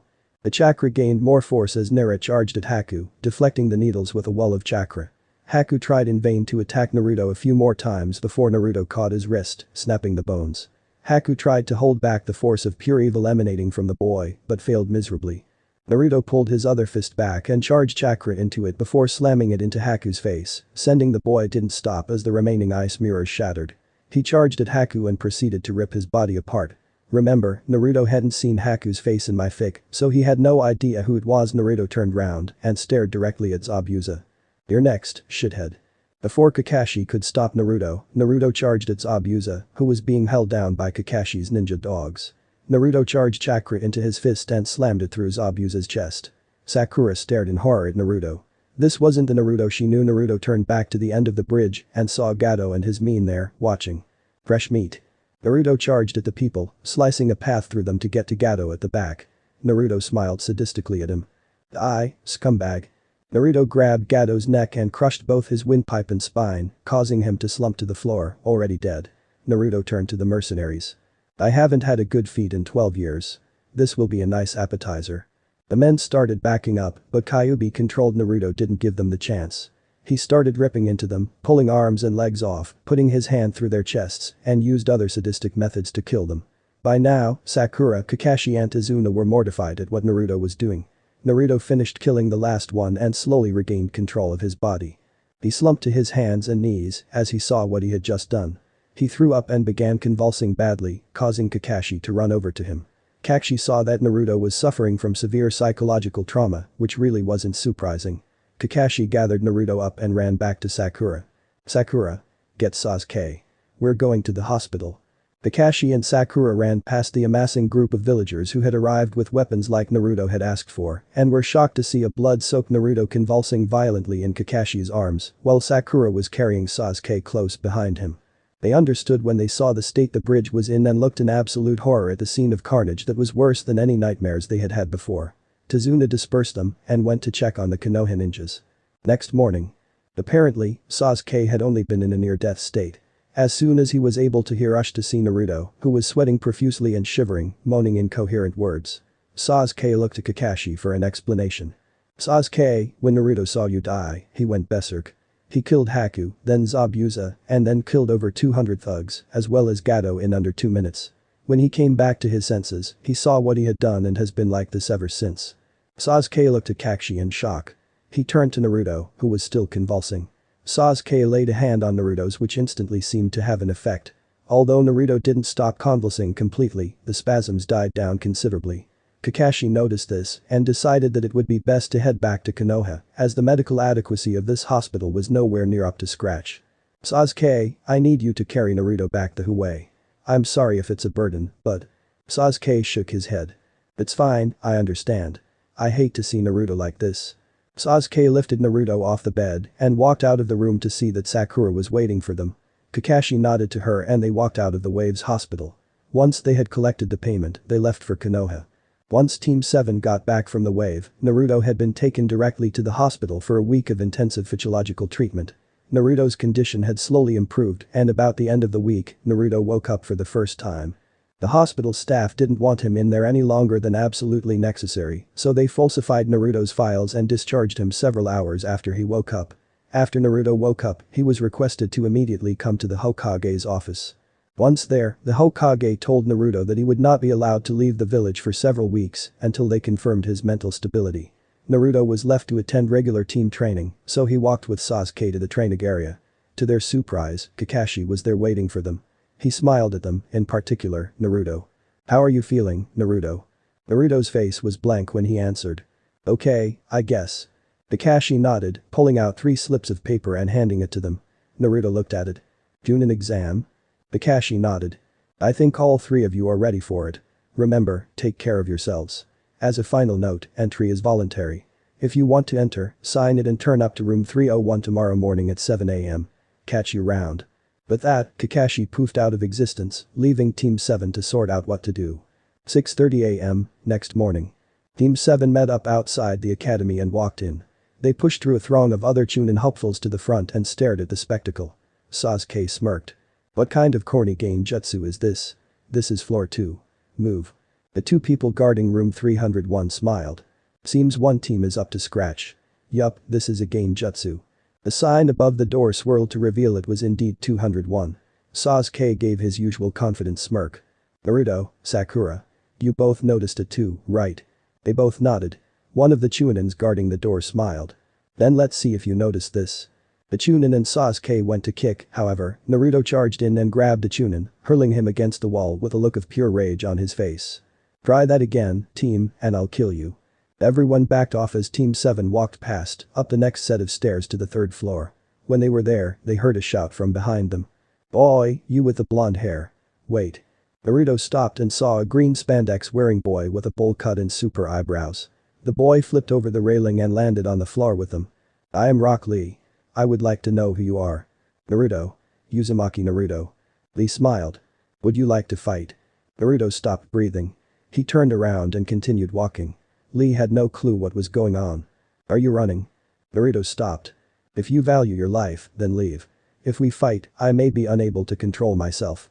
If that happens, I can guarantee your death." Sasuke nodded. "I'd take his advice. I've seen what he can do. He's out of your league." Lee left to go back to his teammates while Team 7 walked up to the door to see Kakashi standing there. He smiled at them in that infuriatingly laid-back fashion. "Good to see you're all here. Since all 3 of you turned up, I can let you in." Sakura raised an eyebrow. "What do you mean, Kakashi-sensei? If one of you had not come, I would have had to turn the other 2 away, as this can only be taken in 3-man cells. Since all 3 of you are here, you can go. I wish you luck." With that, they passed Kakashi and pushed open the door. What they saw they didn't expect. Over 100 people staring at them. As they walked in the door, they heard a squeal as a shock of platinum blonde hair and purple clothing attached itself to Sasuke. Sasuke immediately growled. "Get off me." Ino got off Sasuke as she saw the look on his face.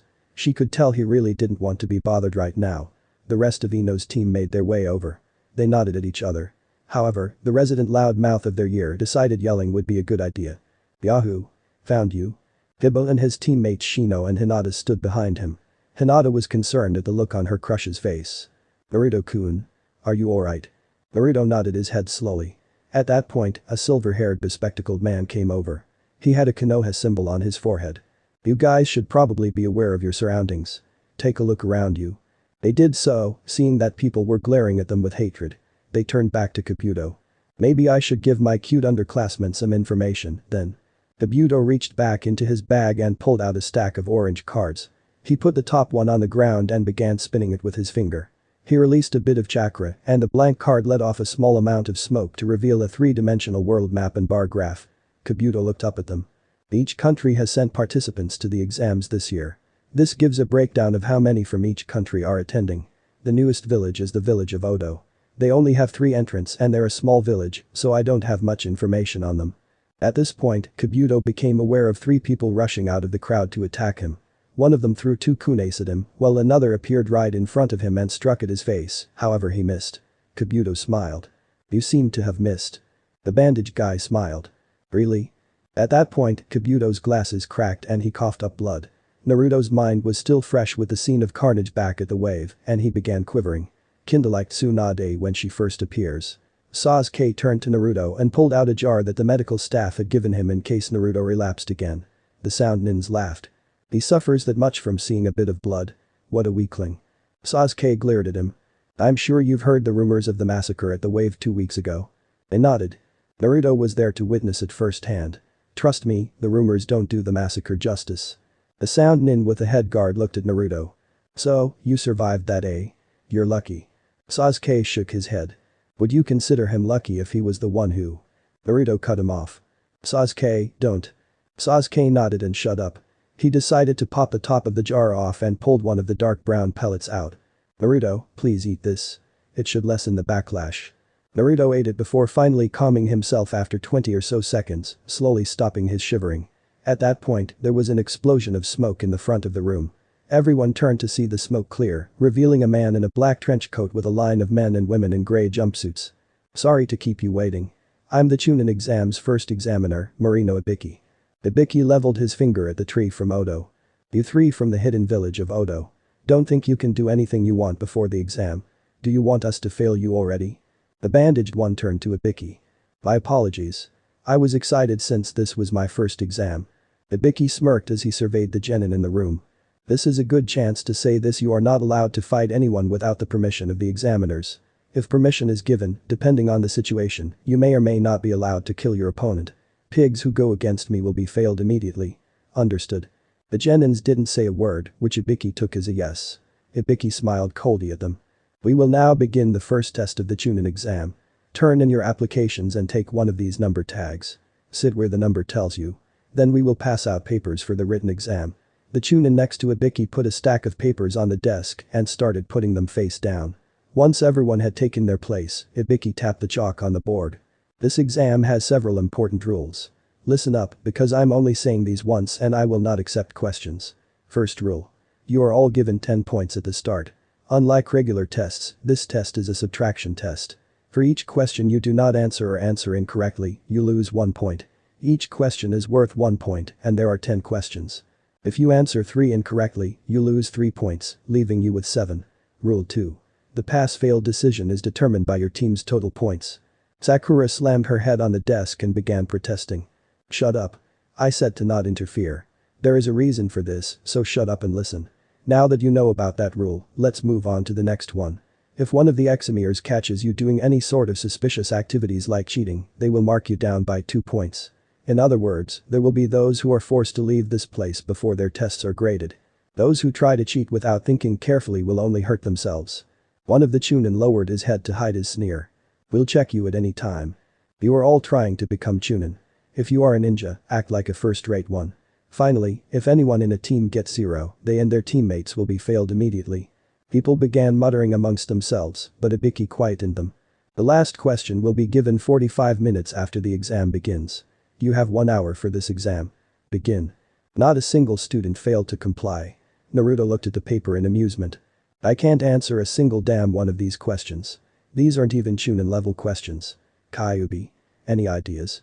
Naruto had only just recently started talking to Kyuubi again after he apologized for his behavior in the wave. Somehow, letting Kyuubi control Naruto had opened a telepathic link of sorts that let them communicate without entering the subconscious mind. I may not understand the questions themselves, but I understand the idea the questions are trying to get across. Tap the signal for Sasuke to copy you. Naruto tapped his pencil on the table 7 times, indicating Sasuke to use his Sharingan on Naruto. Sasuke immediately activated his Sharingan and copied Naruto's movements, which stopped at odd intervals before resuming. Sakura was fine answering the questions by herself, and they all finished at about the same time. Once they had finished, Naruto tapped the pencil on the table 3 times, indicating to watch each other's backs for cheating attempts. Naruto was the first one to notice one directed at Sakura from Ino, who had obviously been waiting for Sakura to finish. Naruto tapped once, indicating Sakura was under attack, so to speak. Sakura accidentally dropped her pencil on the floor, leaning down, just as Ino's projected mind would have struck her body. Since Sakura wasn't there, Ino's mind passed her seat and shot out the window, not to return for several minutes. Sakura picked up her pencil and tapped once to indicate she was okay. There was only a minute left until the final question was given. When that minute was up, Ibiki addressed them. I will now give the 10th problem. Oh, but before that, there's one thing I must say, there will be a special rule for this last question. Just then, the door opened and Kankuro came back in. You're just in time. I trust your playing with dolls was beneficial. Kankuro said nothing as he walked past his blonde-haired teammate, expertly dropping a rolled-up piece of paper onto her desk before he took his seat. I will now explain. This is a hopeless rule. The first part of that rule is whether you want to take the question or not. Damari called out to Ibiki. Choose not to take it. What if we decline? Then I will reduce you and your team's points to 0, failing you immediately. This caused a stir in the genin, which Ibiki promptly put a stop to. If you don't shut up, I'll fail you all right here and now. That was the first part of the rule. The second part is, if you decide to take it and answer it incorrectly, you will be refused entry to all future Chunin exams. Biba pointed a finger at Ibiki. What kind of a stupid rule is that? There are those here who have failed before. Ibiki laughed coldly. Unfortunately for you, this is my first time as an examiner. The other times, the rules were defiant. However, while you're in my exam, you will submit to my rules or get out. Those who are not confident in themselves, I have been kind enough to give the option of leaving with minimal consequences and take the exam next year or the year after that. Ibiki let this sink in before continuing. Let's begin. Those who do not feel confident, raise your hand. After we have confirmed your numbers, you will be required to leave. After about a minute, someone finally cracked and raised their hand. It was the guy right next to Naruto. I won't take it. I quit. Number 50, fail. Number 130 and 111 fail along with him. This set off a chain reaction, with over a quarter of the remaining people's hands being raised. After a while, people stopped raising their hands. Ibiki looked over the rest. The rest of them either showed no emotions on their face, or they showed pure confidence. Ibiki realized this wasn't going to get any further, and so smiled at them. Well then the rest of you pass. People had no idea how to respond.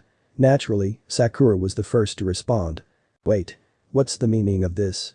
What happened to the 10th question? Ibiki laughed lightheartedly. There was no such thing to begin with. However, if you really want to believe there was a 10th question, I guess you could call the take or not take decision the 10th question. Damari was next to question. Then the first 9 questions were useless. Ibiki smiled. Were they? No, they served their purpose. The first 9 questions tested your information gathering skills. First, this test's purpose lies in the first rule.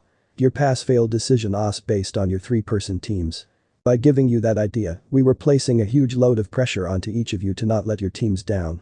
As the majority of you noticed almost straight away, these are not Genin level questions, and some of them are not even Chunin level questions. So the majority of people must have come to the conclusion that you had to cheat to get the answers. Naruto sighed and thought. I wonder if consulting a 4,000-year-old demon is considered cheating. Therefore, this test was made with the idea in mind that each and every one of you were going to cheat. So we snuck 2 Chunins in who knew the answers to be the target of cheating. Naturally, those who cheated poorly were failed. At this point, Ibiki began undoing his hit I-8 which covered the top of his head. Naruto knew what was coming and looked away, stopping himself from relapsing. Everyone else looked at Ibiki in horror. Ibiki continued his explanation. Why? Information can have a greater value than life sometimes, and in missions and battlefields, information is contested for with people's lives. The information that an enemy gets after being noticed by a third person will not entirely be accurate. Remember this. Getting incorrect information can cause great damage to your teammates and your village. So we all made you gather information in the form of cheating. We kicked out those that were lacking in that field, that's what the first 9 questions were about. Damari apparently still wasn't satisfied. Then what about the last question? The 10th question is the main part of this test. Let me explain. The 10th question was a take or not take choice. Needless to say, it was a painful 2-choice problem. Those who did not take it failed the entire exam along with their team. If you did take it and got it wrong, you had your right to take the Chunin exam permanently revoked. It was a very insincere problem. Let me put this problem into a real-life situation. Let's assume that you have become Chunin. Your mission is to capture a secret document. The number of enemy ninja, their abilities and armaments are unknown, as well as the fact that the enemy ninja may have set traps for you. Now, will you accept this mission or not? Just because your life and the lives of your teammates are on the line, are you able to avoid dangerous missions? The answer is no. There are missions that will carry heavy risks that you will be unable to avoid. The ability to show your courage to your teammates when needed and the ability to get through a bad situation. That is what we look for in a Chunin, a squad leader. Those who cannot bet their lives in a critical situation, those who give up when given the chance because there is a next year and let their mind sway over an uncertain future, do not deserve the right to wear a Chunin jacket. That is what I believe. I am saying that those of you here who have chosen to take it have given the correct answer to the difficult 10th question. You will be able to deal with the difficulties a Chunin must face. You have broken through the entrance. Congratulations on passing the first test. I wish you all luck. At that point, a giant black ball smashed through the window before unfurling itself, with two kunai driving into the roof to reveal. Everyone. There's no time to be happy. I am the second examiner, Mitarashi Anko. Everyone looked at her as if she were an alien. Behind her, the black piece of cloth read the second examiner, Mitarashi Anko is here. Anko wore a very short brown miniskirt with fishnet leggings that went halfway down her thighs. She wore a beige trench coat and a fishnet shirt underneath that left practically nothing to the imaginatin. She wore metal greaves and black sandals. She had purple hair that was pulled back into a very Shikamaru-like pineapple hairstyle. Let's go to the next exam. Follow me. Ibiki came out from behind the piece of cloth. Grasp the atmosphere before you barge in here. Anko looked over the remaining genin. 78 genin. The first test was too soft this year, Ibiki. Ibiki shook his head. No, they're all exceptional genin. This year's crop is something far out of the ordinary. Anko looked at them with a sadistic smile on her face. It doesn't matter. By the time I'm through with them, less than half will remain. We will begin tomorrow. Ask your Jounin instructors about the rally point and time, as it won't be here. That is all. Dismissed. Next morning, at Training Area 44, aka Forest of Death. Everyone was standing out the front of the Forest of Death as Anko introduced it to them. This is Training Area 44, also known as the Forest of Death. Before we start, I need you to sign these forms. Naruto took one look at them and began shaking as he tried to fight off the feeling of bloodlust. Consent forms, people are going to die. Anko nodded and smiled. Scared? Sasuke's body flickered and slapped a hand over her mouth, whispering just loud enough for her to hear. If you value your life, don't taunt him now. He's not quivering from fear. He's trying to suppress the insatiable bloodlust from it. With that, Sasuke's body flickered back beside Naruto, putting a hand on his shoulder, which calmed Naruto somewhat. Anko knew exactly what Sasuke had been talking about and decided it would be a good idea to leave Naruto alone right now. She turned back to the others. That's right, people will die. These forms mean you acknowledge you will die and that it is your own responsibility should it happen. I will now explain how the second test works. This test is a survival test. First, I'll explain the training area's geographical features. Anko pulled out a scroll and let it open, revealing a map of the training ground. Training Area 44 is a circular training ground that is surrounded by 44 locked gates. The vast majority of the area is forest. However, running through the middle of the area is a river and in the dead center is a tower. The tower is located almost 10 kilometers from any gate. Within this confined space, you will have a no-holds-barred fight for these. Anko rolled the scroll back up and put it back in her trench coat before pulling out a set of scrolls. There was a blue scroll labeled Earth and a white scroll labeled Heaven. For every 3 consent forms handed in, you will receive 1 scroll. In other words, each team will get a single scroll. Which one you get will be decided at random. The aim of this test is to obtain a Heaven scroll and an Earth scroll and make it to the center tower with your teammates within the time limit, which is 120 hours or 5 days. Jiaoji looked horrified. 5 days? What about food? Anko smiled. The forest is a treasure trove of nature. You just have to know where to look. Obito smiled as he pushed his glasses up the bridge of his nose. Also, there are man-eating beasts, poisonous plants and animals to deal with. Jiaoji slumped. You've got to be kidding me. Anko put the scrolls back where she got them from. People will be hurt during the fights for the scrolls, and those who cannot bear the program's strictness will emerge as well. Shikamaru held up a hand. Are we allowed to quit during the exam? Anko turned to Shikamaru. As a rule, you are not allowed to give up during the exam.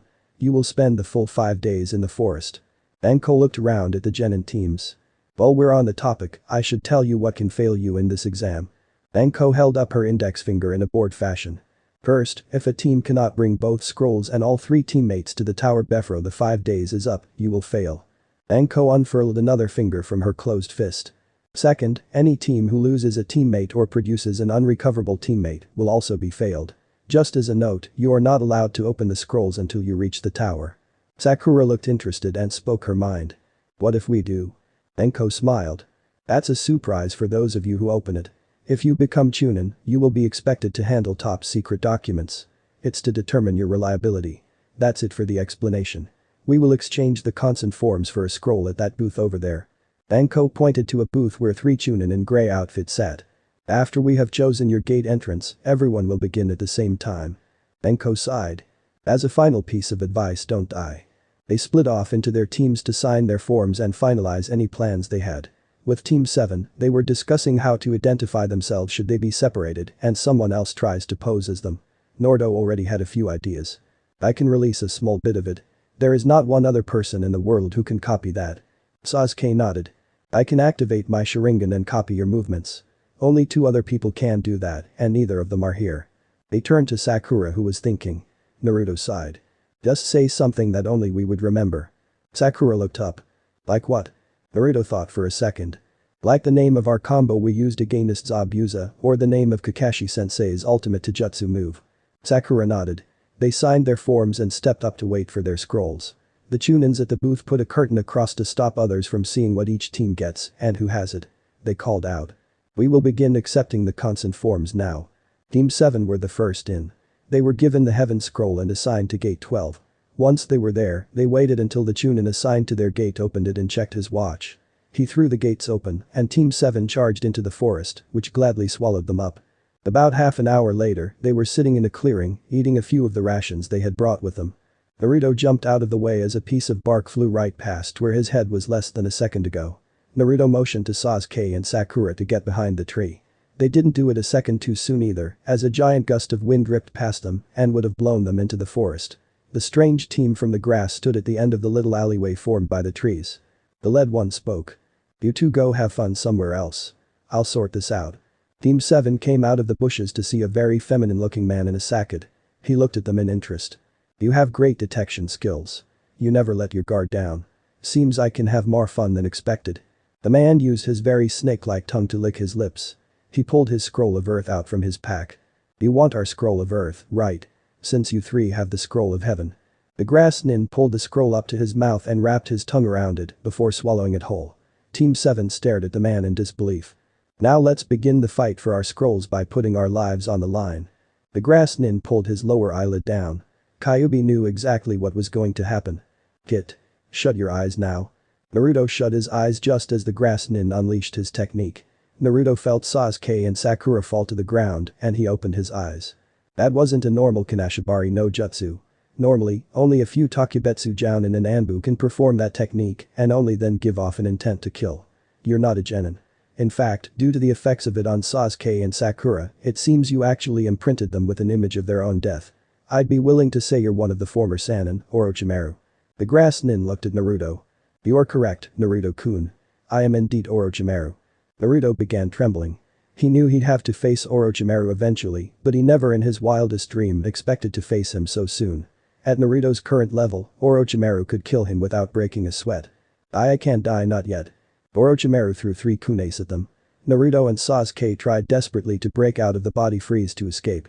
Eventually, Sasuke and Naruto managed to pull out a kunai and stab themselves to make their mind focus on the physical pain, which let them gather Sakura and flee just before the kunai would have hit them in the center of the forehead. Orochimaru smiled. I see. Sasuke and Naruto leaned up against a tree while Sakura looked at them, still recovering from the last traces of the Kanashibari no Jutsu wore off. Sakura gasped when they both simultaneously yanked the kunais out of their legs. Naruto motioned Sasuke to look one way while Naruto looked the other. Sakura could tell by the utter seriousness on their faces that this man was not a genin with a few unusual jutsus. This man could end their life at his leisure. Back with Orochimaru, he was bepazing what exactly they had done. How surprising. They got rid of the fear with pain. They are by no means normal prey. But that, Orochimaru went off after them. Sakura was trying to ask if her teammates were alright, but they just clamped a hand over her mouth. They were trying to think of how to escape. However, Naruto screamed out a warning. Sasuke. Sakura. Hibi. They turned around and jumped out of the way as a giant brown snake clamped down around the tree trunk they were previously seated on. The snake went for Naruto, who could clearly sense Orochimaru's chakra coming from the snake. "Don't come near me, you snake freak." Naruto threw 2 handfuls of shuriken at the snake, who pet them full in the face. It hissed in pain and slammed into the ground, dead. All 3 of them saw a crack appear in the snake's skin, and Orochimaru emerged from it. You really never do let your guard down. Prey needs to strain their minds all the time and run around in presense of a predator. Orochimaru somehow managed to extend his torso so he could wrap around the tree and go for Naruto. However, he was stopped by a hail of shuriken and kunai from Sasuke's direction. "If you want to try and kill my Itato, then you have to try me first." Orochimaru looked at Sasuke. "Very well, Sasuke-kun." Orochimaru retreated back to his body and went after Sasuke, however, again he was stopped by a barrage of kunai and shuriken. "If you want to kill my Nyasan, then you have to kill me first." Orochimaru sighed and plotted his next move. Naruto smiled. "Going with your prey theme, even if we were to give you a replacement for our lives, namely the scroll, I highly doubt that the scroll is your objective. What do you want with us?" Orochimaru laughed. "You are indeed sharp, Naruto-kun. I am not here to take this petty chunin exam. I am here for a very different reason." "And what would that be?" "Why don't we find out?" Naruto nodded to Sasuke, and they both charged at Orochimaru. Orochimaru bit his thumb and wiped it down, a tattoo on his forearm. Naruto knew what that was. "That's Uchiha's no jutsu." Orochimaru was surrounded by a large cloud of smoke from which burst a giant snake with Orochimaru on top of it. The snake slapped both of them away with its tail. Both of them slammed through a branch before hitting a much thicker branch with a resounding thunk. As they both plummeted back to earth, Orochimaru laughed. "Beat them?" However, they both opened their eyes. Both of their eyes were different. Naruto's were blood red instead of cerulean blue. Sasuke's were also blood red instead of their normal obsidian black. Naruto and Sasuke both landed and gave the snake a massive punch, making the snake buckle under the power of the impact. Naruto and Sasuke continued their endless combo of beast-like punches and kicks, ripping the terrain up as they did. Most of it was done by Naruto, however, their attacks were so well timed that it was impossible to tell to others. They both backflipped off the snake and landed next to Sakura. The snake came back and whipped its tail at them. They didn't have time to take Sakura with them, so they could only hope she managed to avoid it. Luckily, she dodged the tail by mere meters. Naruto and Sasuke stood side by side, panting heavily. Orochimaru looked at them. "What will you do? You know you cannot win. How about I pick you off one at a time?" Sasuke sneered. "Don't you dare. I don't care what you do to anyone else, but if you lay a finger on Naruto, I'll kill you." Naruto growled. "I don't care what you do to Konoha. Burn it, kill everyone in it, it doesn't matter as long as you leave Sasuke alone, I'll let you live." Orochimaru's eyes widened in surprise. Originally, he only planned on marking Sasuke, but Naruto's personality made him a perfect potential applicant. Orochimaru smiled. "Well then, show me it's worth letting you live." Naruto looked at Sasuke. "Let's get the snake bastard." They both charged at him before splitting off and coming at him from both sides. Orochimaru's body flickered out of the way, leaving Naruto and Sasuke to do a 180 and pressed their backs to each other's. Orochimaru's body flickered all over the place, but Naruto and Sasuke kept up with his movements. They both dodged as Orochimaru slammed into the trunk they were just standing on, snapping it like a twig. Sasuke unleashed Kaiten. Kakakyu no Jutsu, while Naruto unleashed a wave of chakra at Orochimaru, effectively pinning him from both sides. Orochimaru came out of the fire and channeled Sasuke, who dodged the attack and stood ready. Orochimaru unleashed a wave of chakra like Naruto had, but Sasuke jumped out of the way again. Sasuke jumped up and attached himself to a branch upside down which Naruto mirrored. They both launched themselves at Orochimaru, grabbing him. Sasuke from behind and Naruto from in front. They dragged him off the branch and prepared for a combo brain smasher. Orochimaru screamed on the way down, while Naruto and Sasuke screamed back, but with words. "We've got you." They slammed Orochimaru into the branch with such force that he shattered through it and kept going to the next one. This time, however, the branch held from the impact, splintering and almost absorbing Orochimaru's head. They both jumped off and landed on opposite sides of him. What they didn't expect was that Orochimaru was actually a mud buncheon. They watched as the body turned to mud and fall into a pile of goop on the tree branch. They dodged a blizzard of kunai and jumped off the branch. Sasuke brought out some ninja wire to aid his descent, while Naruto attached his feet to the side of the tree and followed Sasuke, landing on another branch. However, they were caught off guard when Orochimaru attacked from behind with Taijutsu, landing a combo on both of them at the same time before kicking them to the ground. Pathetic. You're not living up to your family names. Naruto smiled. Really? Just then, some explosive notes that they had attached to Orochimaru's back exploded, propelling him forward. Naruto looked at Sasuke and nodded. They both announced their plan in unison. Combo time. Sasuke nodded and prepared for the new part of the combo he and Naruto had developed for forest warfare. Naruto formed the hand seal for his favorite technique. Kage Bunshin no Jutsu. 5 clones of Naruto appeared and charged forward. Orochimaru was still recovering from the unexpected explosive notes, so he didn't get a chance to defend against Naruto's clones. They kicked him up into the air, beginning the combo. Uzumaki. The clones kicked Orochimaru up to the required height, and Orochimaru looked down at the clones in interest. They smiled back up at him. We're not what you should be concentrating on. Orochimaru looked around to see the real Naruto flying through the air and colliding with him head-on in the gut, sending him flying back against the trunk of a tree. Naruto. Just as Orochimaru started recovering, he saw a set of shuriken fly past him with wires attached to them. Orochimaru noticed what they were. These are Sharingan-controlled triple windmill blades. They surrounded Orochimaru, and Sasuke expertly controlled them to fasten his target to the trunk of the tree. Sasuke formed the seals for the final part of the combo. Ryukarenden. The flame gathered around Sasuke before flying towards Orochimaru. They plowed into him, burning his face and upper body. The flames were so powerful that they continued through the tree and out into the forest. They could all hear Orochimaru scream in agony. Eventually, Sasuke let up and breathed heavily as Naruto landed beside him. Sakura ran down and greeted them. Sasuke-kun. Naruto. You did it. Sakura saw them both panting hard and she became concerned. Are you okay? Hang in there. They were too busy to notice that Orochimaru had freed himself and had used Kanashibari no Jutsu on them, freezing them in place. Orochimaru called to them from across the clearing. I'm surprised you can use the Sharingan so well at your age, Sasuke-kun. I'm also surprised at how well you can tap into the Kyuubi's chakra reserves, Naruto-kun. You both live up to your family names. I want you after all. Orochimaru pulled his hand away from his head to reveal that he was actually wearing a sound hit I-8. Sasuke-kun, you and Itachi are definitely brothers. Your eyes say that you carry more potential than Itachi. Naruto-kun. You are definitely your father's son. You have the potential to surpass him. Orochimaru pulled out their heaven scroll and burnt it with a fire of green chakra. If you want to see me again, then get through this exam as if your life depended on it. That means you must defeat my 3 sound ninja subordinates. Sakura decided to backchat him. What are you blabbering about? We never want to see your face again. Unfortunately, it doesn't work that way. Orochimaru formed a strange hand seal and his neck extended towards the group. First, it went for Sasuke and bit down on his neck. Once Orochimaru had delivered his toxic payload, he bit down on Naruto's neck, leaving the same mark. He withdrew his neck back to normal size and watched as Sasuke and Naruto started screaming in agony and clutching their necks. Sakura turned to Orochimaru in horror. What did you do to them? I gave them a little going away present. Sasuke-kun and Naruto-kun will seek me for power. It was fun being able to see a lot of your moves. Orochimaru melted into the tree branch, leaving Naruto and Sasuke to scream and writhe in agony. Sakura had no idea what was going on. Sakura watched as both of them finally fell unconscious, leaving Sakura alone to defend herself and her teammates. Next morning, Sakura woke with a start when she realized she had been sleeping. She saw that both her teammates were struggling with their unconscious battles. Sakura snapped her head up when she felt something running at her.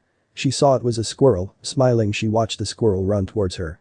She became alert and threw a kunai at the squirrel to stop its advance. That was far too close. Unknown to her, the 3 from the sound were watching this observantly from the scrub nearby. Oh? She's an observant one. She noticed the explosive tag. No, that's not it. Then what was it? Let's find out now, shall we? With that, the 3 jumped out of the bushes and landed on the other side of the clearing from Sakura. Sakura recognized them as the team from the sound. What do you 3 want? We're here to see Sasuke-kun and Naruto-kun. We want to fight them. Be a good girl and wake them up for us. How could you want to fight them? Some weird guy called Orochimaru bit them and put this weird bruise on their necks. They stared in shock at Sakura, but the tallest one cracked his knuckles. Well then, I'll just have to kill this girl and wait for them to wake up. The other boy on their team held up his arm. Wait, Zaku. What's wrong, Dosu? Dosu walked forward and stopped at a patch of ground that would be no different to anyone who wasn't looking. A recently overturned stone, different colored dirt grass doesn't grow here. This is obviously a booby trap, and a very poorly made one at that. Frankly, you have no skill as a ninja. PFFT, how stupid. Since we have no use for this girl. Sakura readied herself. Kill her. With that, the three sound nins jumped at Sakura, who just smirked and cut a wire string she had been sitting in front of. The three from the sound looked up to see a gained log attached to a rope crash through the canopy and right towards them. Dosu just smirked and put his hand on the log and shattered it. Pathetic. People like you should work harder before you mess with guys like us. Sakura just sighed and waited for the end. However, one green spandex-wearing ninja had seen this whole engagement and decided to intervene at that point in time. "Konoha-senpyu." Lee smiled as he sent the three from the sound flying back before taking his personalized Taijutsu fighting stance with a squirrel that the X-Blizz tag had been strapped to on his shoulder. "Then you guys should a slow work harder." "Who are you?" "I am Konoha's beautiful green beast Rock Lee." Sakura mumbled. "Why are you here?" "I will always appear when you are in trouble." Lee put the squirrel on the ground and watched it scamper off. "Well, thank you, you saved me. I said it before." Sakura wondered what that meant. "I would protect you until I die." Lee smiled to himself for his small victory. "Yes. I'm awesome, guy-sensei." Dosu was the first into action. "I'll take care of them." But that said, Dosu ran at Lee. Lee plunged his hand into the ground as Dosu leapt into the air to try and gain the advantage of added weight to his attack gained by the momentum of falling. Lee pulled out one of the tree's roots to form a shield for himself and Sakura. "There's some sort of trick to your attacks, right? I'm not going to take them head-on." "Even so, 3-on-1 is a severe disadvantage. I have no choice but to take all three out one at a time with full power." Lee remembered the one strict condition he was supposed to abide by when using his signature technique. To protect an important person. With that, Lee disappeared and reappeared underneath Dosu, kicking him under the chin, causing him to sail through the air. Lee once again disappeared and reappeared behind Dosu. Dosu's eyes widened in fear. This is then end. Lee wrapped his medical tape around Dosu and began spinning at an extreme rate before plummeting to the ground. Zaku knew he had to intervene or else Dosu was going to be 6 feet under. He formed a set of hand seals and plunged his hands into the ground, sending 2 raised tunnels of air-filled dirt towards where Dosu was going to land, and the twin tunnels turned into a raised mound just as Dosu was slammed into the ground at a terrifying speed. "Amit range." Lee smirked while the sound ninjas stared in awe. Dosu started to pull himself out of the mound. Lee was shocked at this. "Nani? What a truly terrifying technique. I landed on a sponge of dirt and air and it still hurt like hell. However, it's my turn now." Dosu ran at Lee, who was still recovering from the racking pain of opening the first celestial gate. "Damn it, I can't dodge." Dosu aimed to punch at Lee's head, but Lee managed to block it. Or so he thought. His head started to swim. "If your moves are at high speed, then ours are at the speed of sound. I'll show you a wall that no amount of hard work can surpass." Lee lost his balance and fell to the ground, throwing up. "Lee-san. Haha. You see, there's a little trick to my attacks. You can't just dodge them. Our attacks are made purely of sound. Even if you dodge my attack, sound will still reach you. Do you know what sound actually is? Vibrations." "Exactly. Hearing sound means that your eardrum is catching the shaking of the air. And the human eardrum will break if it picks up any sounds in excess of 150 MHz. Deeper in the ear still lies the semicircular beeps. If they are damaged you lose your balance. Hee, you won't be able to move your body for a while." "Ha. Lame old Taijutsu won't work against us. I have to say though, you were doing well enough to force me to use a jutsu. I can freely control supersonic sound waves and air pressure to the extent that I can destroy rocks with ease. Blasting air into the dirt and creating a cushion is nothing. Our techniques are far superior to your stupid ones." Dosu raised his right arm. "God damn it, why does everyone have to be right-handed?" "Yes, I'm a lefty," to reveal a device strapped to his forearm. "Alright, your turn." Sakura readied herself. Lee, on the other hand, had other ideas. He charged in and performed a half-strength Konoha Senpyu. Dosu looked on in shock. "Man, don't scare me like that. Heh, although you somehow managed to move, it seems you're at your limit. I'll finish you off now." Dosu gave a sweeping right hook. Lee brought his hand up to block it. Dosu just smirked at this. This arm amplifies the small sounds produced to their ultimate level. You could say it's a speaker. However, the direction of the sound does not follow the arm. I use my chakra to make sure it reaches its intended target. The sound waves were indeed bending and aiming towards Lee's ear.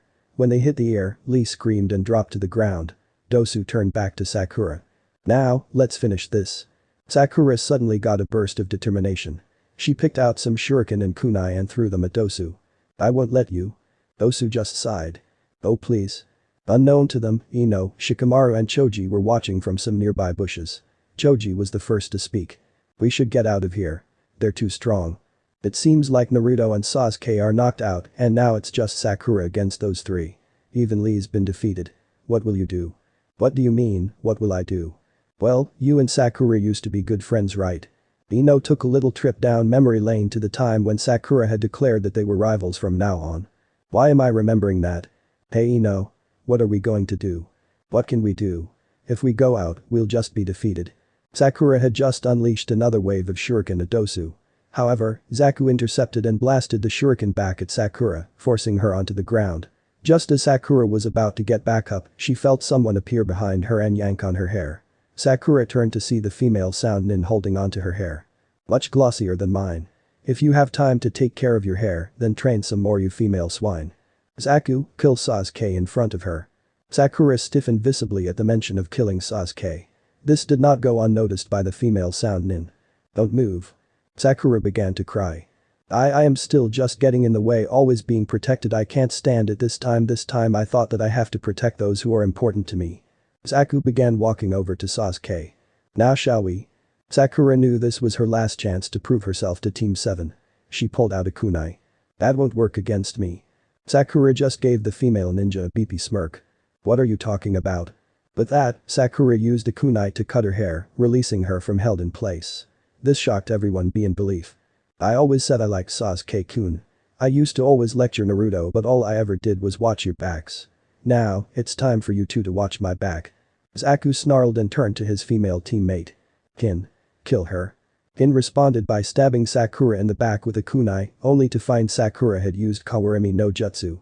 Sakura reappeared and began running at Zaku, a kunai in between each finger. Pathetic air pressure 100% sound waves 0% blast. Sakura again used Kawarimi no Jutsu. You're fooling no one. You're above. Time to get serious. Zaku released a wave of kunai at Sakura and began looking around madly. Now, where did you go? Unfortunately for Zaku, Sakura had not used a replacement technique and had taken the attack head-on. Zaku realized this when Sakura was about 2 meters from him. He brought his arms up to block and Sakura stabbed his right forearm with her kunai and bit down on his left forearm. Zaku growled and began punching Sakura in the head. Let go of me. Sakura held on in grim determination, which was making Zaku pissed off. I said let go of me, god damn it. Finally, Zaku managed to dislodge Sakura from his arm and prepared for an air cutter attack. You brat. Just as Zaku was powering up his technique, Ino's team had decided to take that moment to jump in. Sakura looked up at her saviors. Ino? I said I'd never lose to you, Sakura. I already said that. HMPH. Seems some more weirdos have crawled out of the woodwork. Toji suddenly tried to scramble away. What are you two doing? We'll be killed. Shikamaru, let go of my scarf. Yeah right, idiot. It's troublesome, but since Ino jumped out, we as her teammates have to join her as well. You can run if you want, fatty. Toji suddenly stopped his flailing. He stopped dead. Ino and Shikamaru looked on in interest. Choji said something in little more than a whisper. I'm sorry, I think you just said something, although I didn't quite hear it. Care to repeat it? Zaku looked at him in confusion. The word fat is taboo for Choji. Say it twice and. Gathering his composure again, Zaku repeated what he said. I said you can just go jack off in the woods, fatus. Choji whirled around. I'm not a fatus, damn it. I'm just chubby. Hooray for chubbies. Zaku looked amused. Choji turned to his teammates with fire in his eyes that would make Lee turn even greener than he was already with envy. You too. You know this is a war between the leaf and the sound, right? Shikamaru let go of Choji's scarf. Man, this is going to suck. That's our line. Ino called out to Sakura over her shoulder. Sakura. Take care of Sasuke and Naruto. Yeah? Alright. Time for Ino team's full power. Let's go. Choji, do your thing. Okay. Baika no Jutsu. Choji suddenly turned into a giant sphere with arms, legs and a head. He drew his appendages in and began rolling towards Zaku. Ha! What kind of a technique is this? It's just some fat ass rolling. Air cutter. The stream of air seemed to stop Choji until Choji bounced into the air, attempting to land on top of Zaku and squash him. Dosu began running at Zaku to tackle him out of the way, however, Shikamaru wasn't going to have that. Oh no you don't. Ninpu, Kagime no Jutsu. Shikamaru's shadow shot out and touched Dosu's feet, stopping him in his tracks. Shikamaru made a strange gesture with his hands, which was mirrored by Dosu. Kin screamed at her teammate. Dosu, what the hell are you doing? Ino, now there's just the girl. Take care of my body, Shikamaru. Ninpu, Shintenshin no Jutsu. Suddenly, Kin seized up and the howl of a wolf could be heard inside everyone's minds. Ino slumped to the ground and Shikamaru caught her and leaned her up against a tree. Kin pulled out a kunai and held it to her own throat. This is it. If you guys move an inch, I'll kill this Kin girl. However, the two other members of the sound team were just snickering. Zaku raised his hand to let loose an air cutter on the Ino-controlled Kin. Zaku smiled as he got up. You guys are confused. Our mission is not to get the scrolls or even to pass this exam. It's Sasuke Kin. Shikamaru's Kagime no Jutsu had drained all of his chakra. Sighing he released it. Oh? It looks like the limit for this jutsu is about 5 minutes. It also seems from the internal bleeding of your teammate, if we kill Kin, she'll die too. Then, another voice came from above them. Boy. What the hell do you think you're doing? Everyone looked up to see Lee's teammate standing up in the tree. Zaku was the first to reply, as per normal. It seems you guys keep crawling out like beeperches. Why don't you come down here and fight us? Niji activated his Byakugan and looked at everyone before seeing Naruto and Sasuke. He looked surprised before smirking. That won't be necessary. Everyone turned to see Naruto and Sasuke stand up. Sakura was initially relieved to see her teammates up. Sasuke-kun. Naruto. You're. Everyone by now saw that they were surrounded by an immense wave of purple chakra. When the chakra died down, they gasped to see strange markings all over their bodies. Naruto stepped forward. Sakura, who did that to you? Sakura was more interested in what was happening to their bodies. Naruto, your body. It's fine, Sakura. I feel great. Power is flowing through me. He gave it to us. Sakura had no clue what Naruto was taking about. Sasuke filled her in. We understand now. I am an Avenger, as is Naruto. We will gain power in any way we can, even if it means selling our souls to the devil. Naruto turned to the sound ninjas. So it was you who did this, right? Zaku got some of his confidence back. No need to be afraid of these half-dead freak, Dosu. Maximum air cutter. Zaku unleashed a major attack that cut a huge swathe through the area. Zaku panted before chuckling. I blew them to pieces. Who exactly are you talking about? Zaku looked behind him to see Naruto and Sasuke as they put barely any effort into slamming Zaku to the ground. Naruto looked at Zaku and gave him a very sadistic smile. Let's go, Sasuke. Sure thing. Sasuke used a Kaiten. Housenka, which Zaku extinguished with an air cutter. He realized far too late that the fireballs were actually protecting a shuriken each. These shuriken ripped into Zaku. Naruto and Sasuke took this time to body flicker behind him and each put a foot on his back while holding one of his arms. It seems you're pretty proud of these arms, eh? Would you like us to rip them off and beat you with them? Please stop. Naruto and Sasuke paid no attention to his pleas and broke his arms, letting him fall to the ground in a screaming heap. Naruto and Sasuke turned slowly to look at Dosu, who cowered. Please tell us you are more fun to beat up than he was. Dosu just stepped back, trying pitifully to escape them. Sakura couldn't take this anymore. These weren't the Naruto and Sasuke she knew. She charged at them and flung her arms around them, causing them to stop. Sasuke-kun, Naruto, please stop. Slowly, their crust seals began to retreat back to the marks on their neck and they both collapsed onto the ground. Dosu sighed with relief. Naruto-kun, Sasuke-kun. We cannot beat you this time. I will leave our team's scroll here. It may seem convenient, but there is something we must find out. However, should we cross paths again during this exam, we will not run away. Dosu put one of his teammates over each shoulder and turned to leave. Sakura stopped him. Wait.